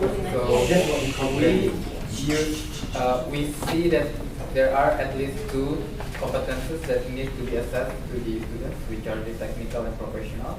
Okay. And then for the technical itself, we found that there are several examples that we can do, such as the experimentation, and then the company visits probably to the so that they can see how people in real life do their job technically. So basically like that. And then for the professional, we can assess the student by their communication skill, their presentation on the project that we may give, from the experiment, the report that they perform, and something like that. So basically that. Okay, so what does that inform you about assessment? Authentic assessment.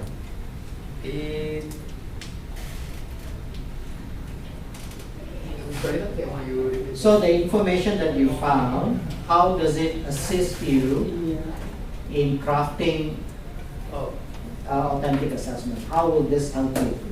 I think it gives me the information that previously what I think about the assessment is just exam, just a quiz, something like that, and I didn't think that experimentation is part of the assessment. Like the report is part of the assessment. It's like just assignment, or something like that. That like giving a grade to students and just not really assess their knowledge, something like that. But from this, when we find it, when we try to search it, it turns out that that can like giving the students more information, giving the student more knowledge, more than what we thought that it will be. Okay, all right. So he discovered that assessment is more than just exams. Yes. That is not just a testing tool, all right? So you notice what he uncovered for himself and what they uncovered for themselves is very different because they are different places, right? So again, this is the authenticity of learning, right? Because I learned something that is important to me, right? It is very different, but the way I guided him is I asked him, so how is that related to the challenge? Never forget the challenge. The challenge is what? Create an authentic assessment. But he was actually looking for something else and realized that, wow, I used to think that test is just for getting grades. Yeah. Right? Great, yeah. Now you're realizing assessment is actually for learning. Real skills that can help me to become a better engineer. Alright, great finding. Alright, so that's the first step. So of course you need more questions now. Okay, how would I use this knowledge to create an authentic assessment? How does that look like? Right? So that's the questions that you need to continue asking. Right? Okay, here. Okay. There is, I want to tell you a little bit about the common characteristic of psychology students. Because it has something to do with this authentic assessment. Okay. Usually when you ask psychology student, why did you choose psychology? Okay, yes, because there is no awareness. So this class today with you inspires me that it has to be, this kind of learning should be a challenge for them too, not just for me. So they have to be really in the self-awareness level because they are going to treat people. How could they do that and they don't have that self-awareness? So this is not just a challenge for me, but for them too. So from your inspiration, I think I agree also with my colleagues here that authentic assessment here, it says that it's more than to apply knowledge and skills, but actually is how you can correlate or you can relate to the real world or realistic task. This is very important for psychology students. That's why I asked as the guiding questions before I told you, what is the basic competency needed for a psychology student? And I think up until semester 8, they still cannot answer this. So this is very important for them to understand what is actually the basic competency that you need. It's not just a challenge for me to find the authentic assessment, but they have to go with me. We can go together, collaborative, to find this answer. From my research, a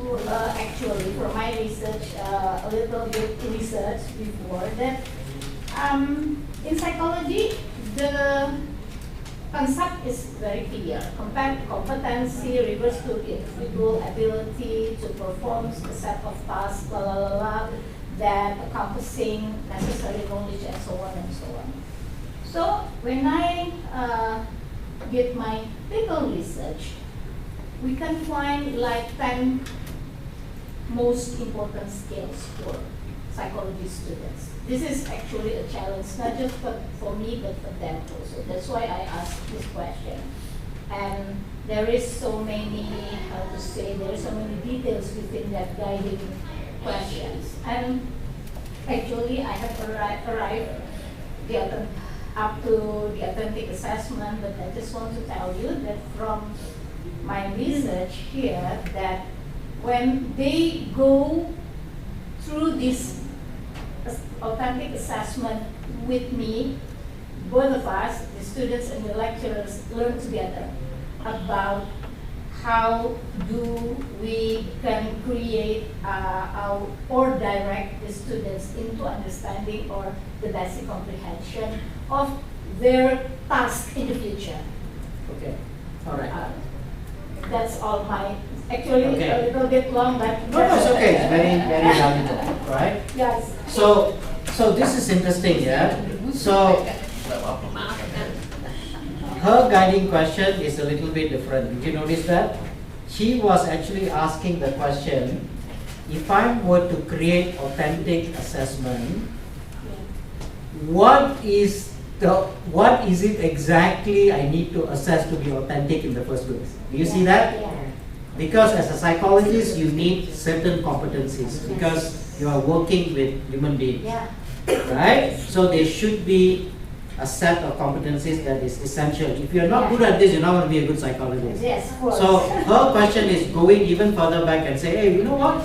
Even before I think about authentic assessment, let me think about what are the competencies that I authentically need to assess in the first place. Yes, yes. You see that? So the Yes. richness is because her question in her field is completely different. Different. So she's looking at it from a different point of view. But the important thing is what she has shared is very valuable for the rest of you also. There are also certain competencies engineers must have. Some engineers are very good at calculating but very poor communicators. Exactly. They cannot, yeah? So that can be an issue, right? So you see here, oh, is that competency important than engineering, that communication? How can I assess that authentically? So you're thinking, same thing, you see, hey, but these guys are good at this. They do this is their bread and butter. Can I tap on their expertise? You see, this, hey, you know what? That's a very interesting way of thinking. I never thought about it like that. Let me go and ask a few more questions. So I'm taking my pad and I'm writing questions. So in the classroom, do you notice the learning that is happening? It's very different when you are just lecturing, right? But we are learning the same thing, right? Today we are learning the same thing, which is authentic assessment. And guess what? I haven't given you any lecture. I have no deck, no slide, no information. Everything is from you. You know what that tells me? You can learn. And what it tells me? Students can learn. Right? They can. It's out there. And now with ChatGPT, things are made even more easier. So, in the academy, in the Apple Developer Academy, there's no distinction between instructor and teacher and student. We are all learners. That's the term we use. The only difference we use, they are junior learner, we are senior learner. That's it. But we make it very clear, you are a learner, I'm a learner. And sometimes, because of your guiding questions, I end up learning things from you. Oh, I never knew that. Of course, yes. Because we have coders, we have designers, we have business, project management people. I'm from the coding background, design is not, but then I learned, oh, I didn't know this, this is great. Right? So this is very good. Yeah. What? Basically, because everybody already defined what is the authentic assessment, so basically what we want to discuss is only the what is the challenge. What's the challenge? Yeah, basically. So one of it is just like, for example, developing the real world tasks. So what is exactly that How does it look like? How it look like and what can be absorbed by students, things like that. Because if we put something that's too high, it's kind of they lost touch. You know, they have no idea, they have no picture at all. So we need to customize it based on where they are now. So that's one of the challenges of it. Okay. As well as the we need to, after we found what can be absorbed by them, and then we need to find what's the real the applications in the real world of those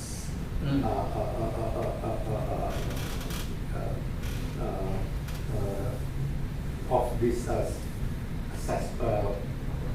authentic real world knowledge. Okay. Like that, yeah. All right. Okay, that's a great point, right? Because when you are generating questions like this, you need time to learn, right? Because like what he mentioned, if something is a little bit beyond, the question that they are asking is a bit, hey, we haven't learned this yet, and then it needs to be scaffolded, right? But because they are interested, I'm not going to stop them.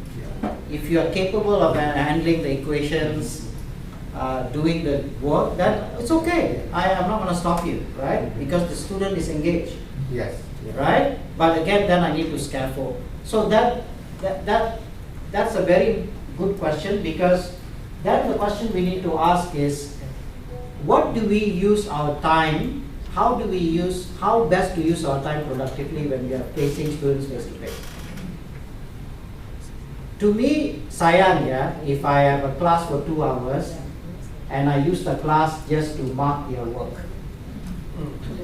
Because I was in a class yesterday, the whole session was about student assessing their work. It's not wrong, but sayang, because can you imagine if we use the time to have this kind of conversations? It's more valuable. Or give students the time to research on additional questions that came about from this lesson. I think that's more meaningful if I facilitate, like you said, and then I can spend the time and say, Pa, I have this question, but I don't know where to start. No problem. That's why I'm here, right? Yes. I can scaffold this. I will say, this question, maybe you need to focus a little bit on this first, because you're the expert, you're the guiding resource, right? So you go in there and say, you know what, this is a bit too broad, narrow this, look at this first. Okay. You see, this is the most valuable use of your time. Going through the textbook, going through the slide, sometimes I feel I can do it myself. Send it to me, I'll go through it. Yes. Right? It's more valuable to do real life work in the classroom that is meaningful, where everyone is engaged, not half the people, the first half in the class engaged, the second half all at the back, all on the phone. Normal, right? One of them sleeping. And sleeping, yeah. Because I always sit at the back, it always happens. Right? Half in the front engaged, asking questions, the middle part, then this part doing their work from another class, and then at the back switched off, because they're not engaged.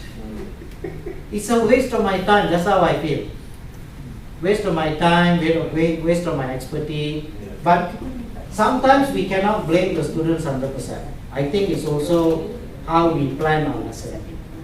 Right? If you create some kind of engagement, do you notice when you walked in, everything was pre-arranged in groups? Did you notice I made you move? Did you notice I had some resources for you to write? And you see, it takes time. It makes a difference. The experience is completely changed just because of this slight adjustment. So when you walk into the class, don't accept things as the way they are. These students have bodies, have 2 legs, 2 arms. Put them to work. Say, hey, you all stand up. Can you create 4 groups for me? Move all the chairs. Right? If you need to do something and the class is not appropriate, maybe talk to whoever you need to talk to and say, for this lesson next week, can I have a different class? Can you move me to this class? Can we switch? Talk to someone. Alright? control the environment. Don't let the environment control you. Because you need space and time to be able to do this. Okay? So, we have done the synthesis. One last group. Yes?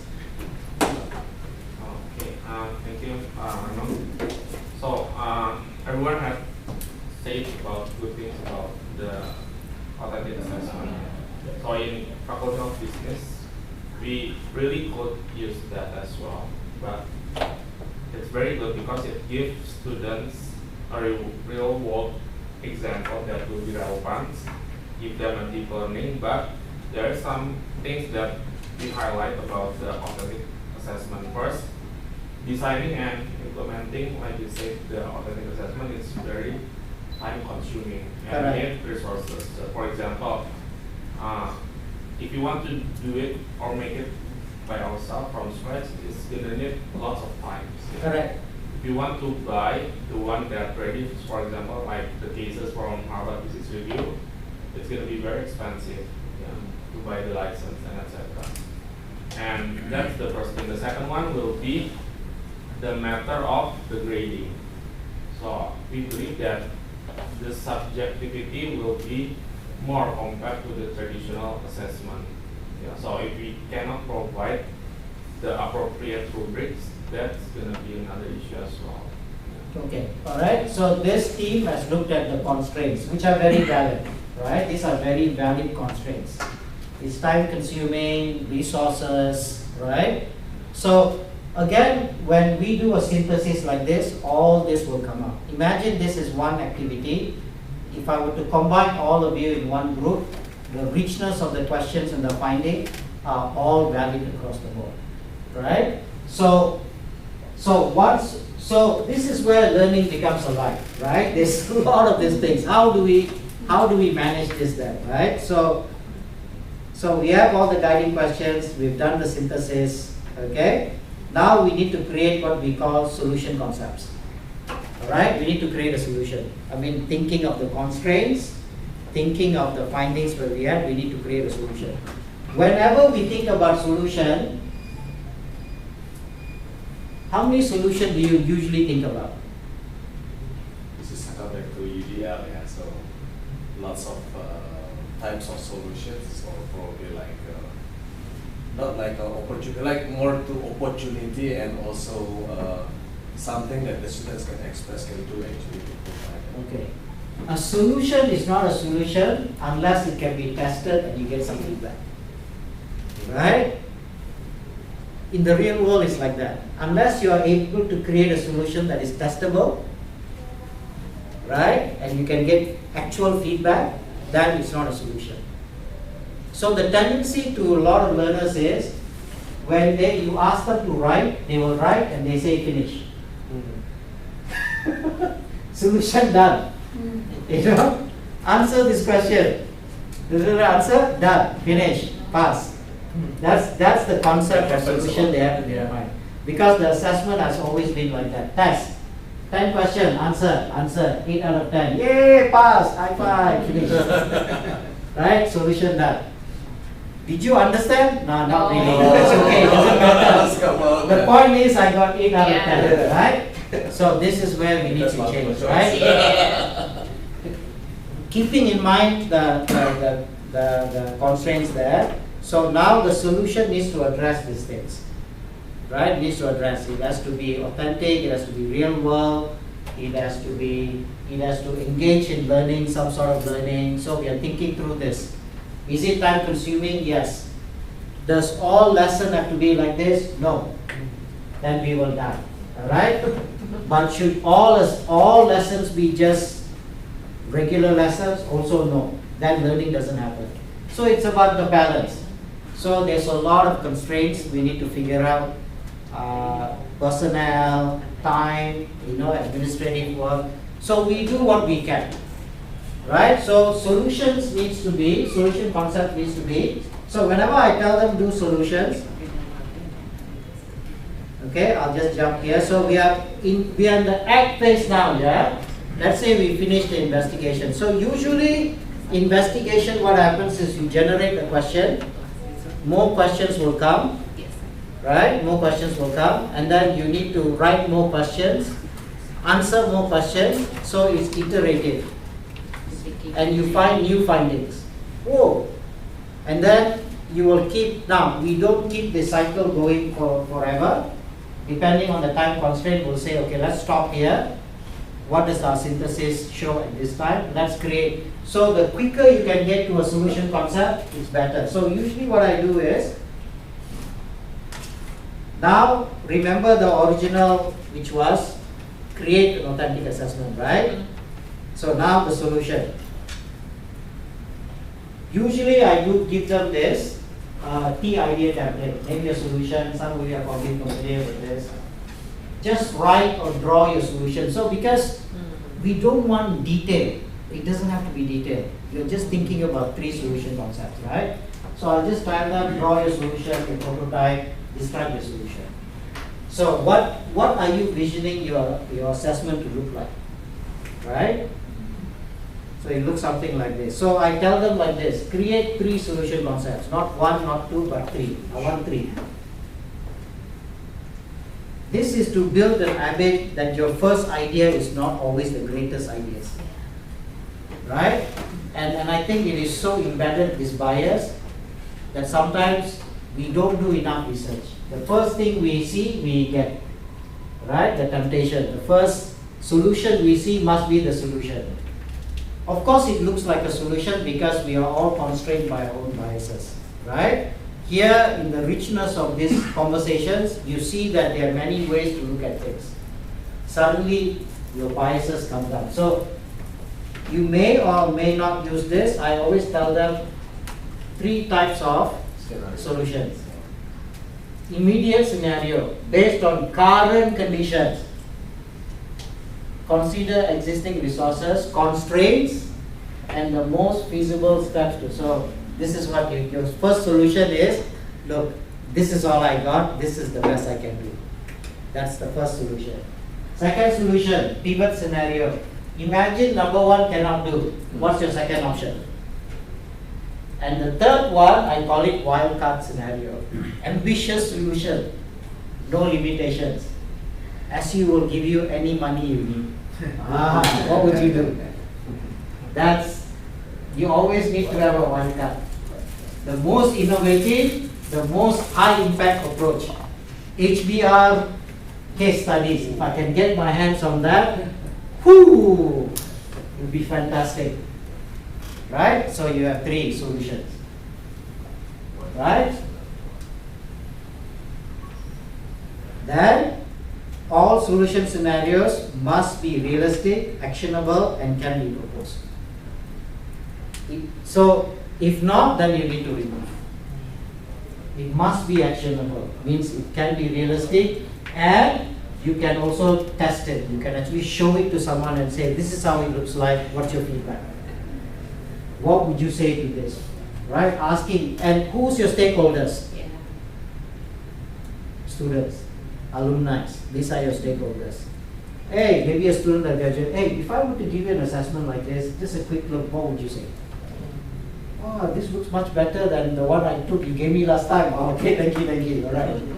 That's how you get feedback, right? Or give to practicing psychologists, let's say in your case, right? People who are running very successful firms, give them, say, if I were to assess students in this game, what would you say to this? If I assess them like this, yeah, they can give you good feedback. Yeah, this is good. I will add this because in the field nowadays, these are the kind of cases that we are getting. So it must be something you can get a very quick feedback from a couple of people. Like remember constraints, yeah? So you can talk to some students, you can check with other lecturers, you can even check with alumni somewhere, right? Get a few contact numbers, send them an email, say, hey, you used to be a business student before, finance students, can you have a look at this? What would you say if I were to give you an assessment like this? Right? Testable. So you get some feedbacks very quickly, and then you bring all the solution, right? Then you do this, then you will have a feedback session. This is what I talked about. A quick feedback session, then you select one solution to implement. Which one? I don't know. it can be a combination of 3. Maybe ideal usually cannot, but maybe a combinations of 1 and 2, 2 and 3, maybe combinations of 1, 2 and 3, or maybe you just pick one because this is the best. Then you create the prototype. And then you run one more test, feedback session, then you implement to get evaluation. Right? So you run it, you put it into practice in the classroom, you get some feedback from the students. So that's the act phase. Right? And if you were to go put the students through the same thing, because every time what I notice in class is they will jump into the first solution. Or the question is very directed. Create an app. Okay, you close all doors already. Because you said it must be a door, and it must be an app. Or you said create a poster. You know, you can forget CDL already because it's already too direct. No opportunity to diverge and learn and explore because you've closed the door. So be very careful about the challenge, right? But making sure you set certain constraints, what it cannot be. So it's clear to the students, I have some liberty, but it's not the whole, it's not world peace, yeah? No, simple questions. Does it mean that we need to consider about, for example, the objective and the objective instead of the... Correct, yeah, because here I'm assuming I'm giving you something random about authentic assessment because that's what we're doing today.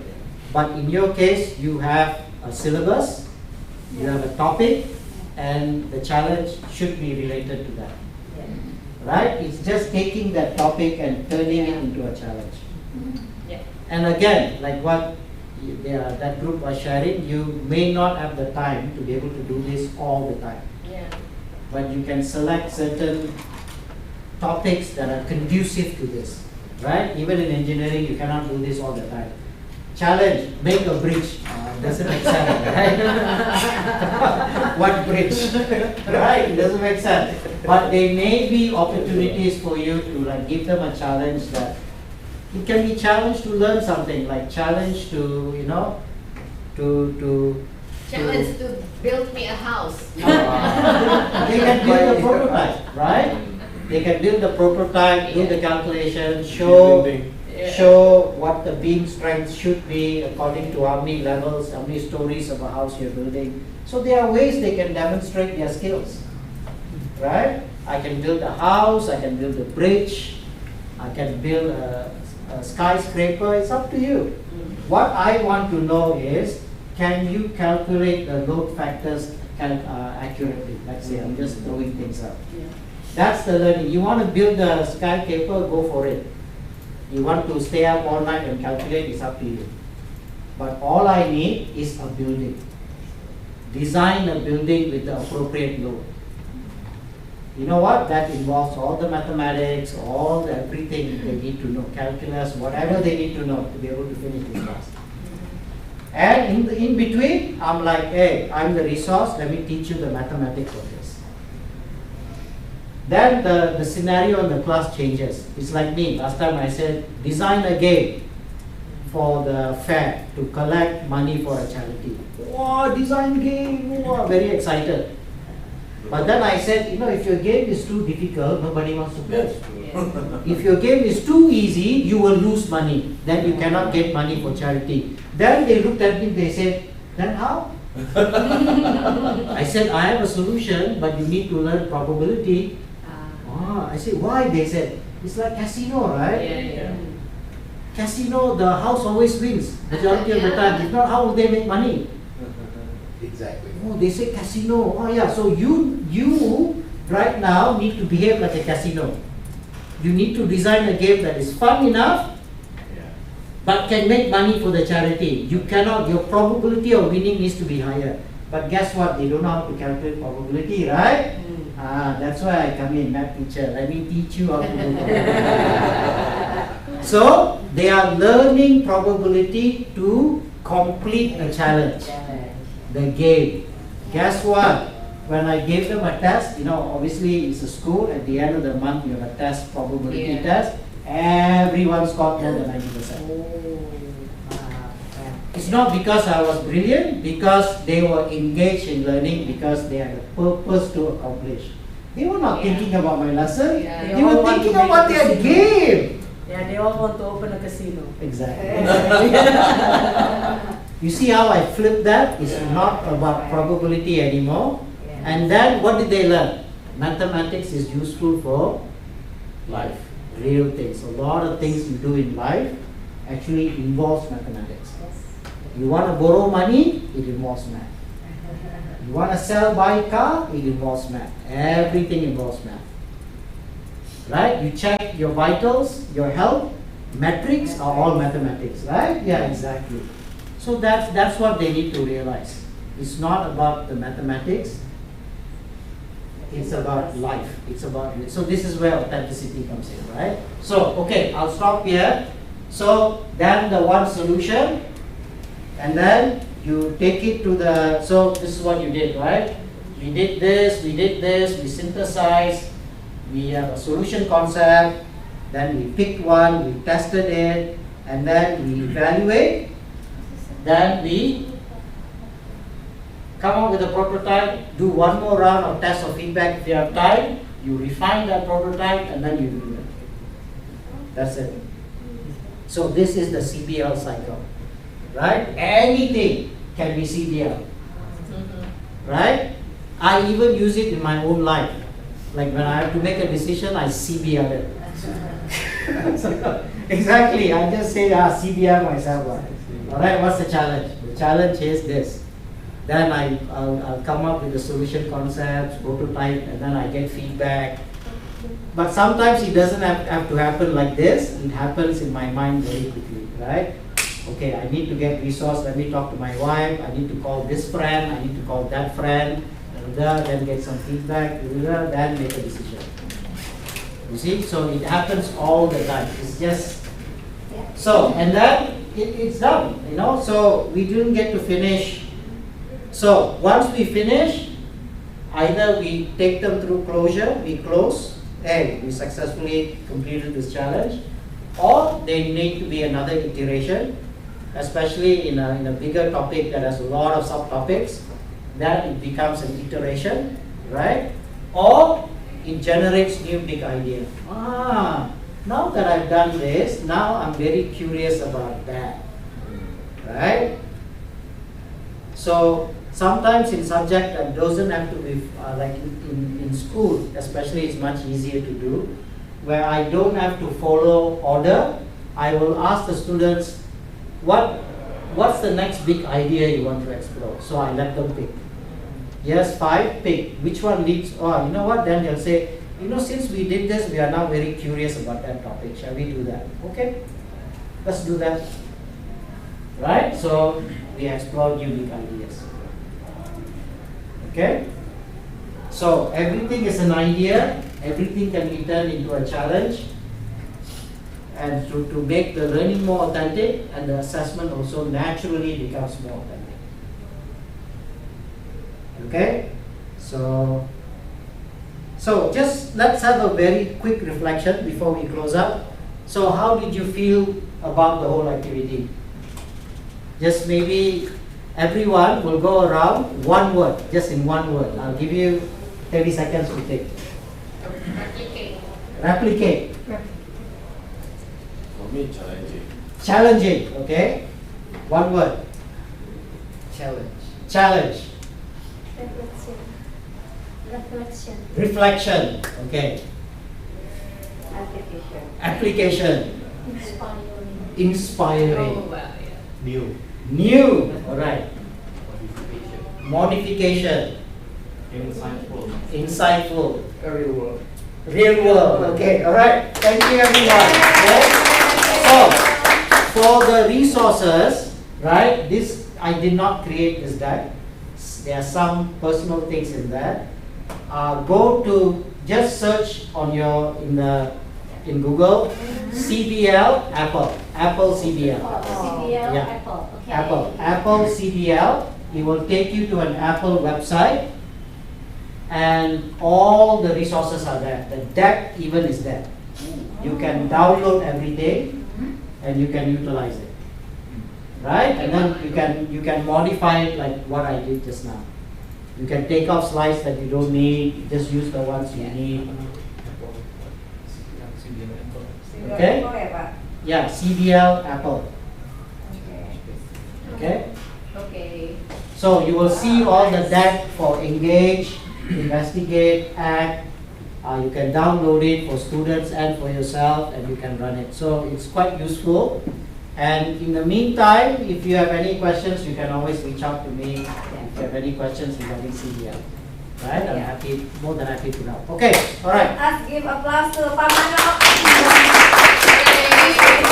for very inspiring ya, teman-teman ya, very inspiring workshop session.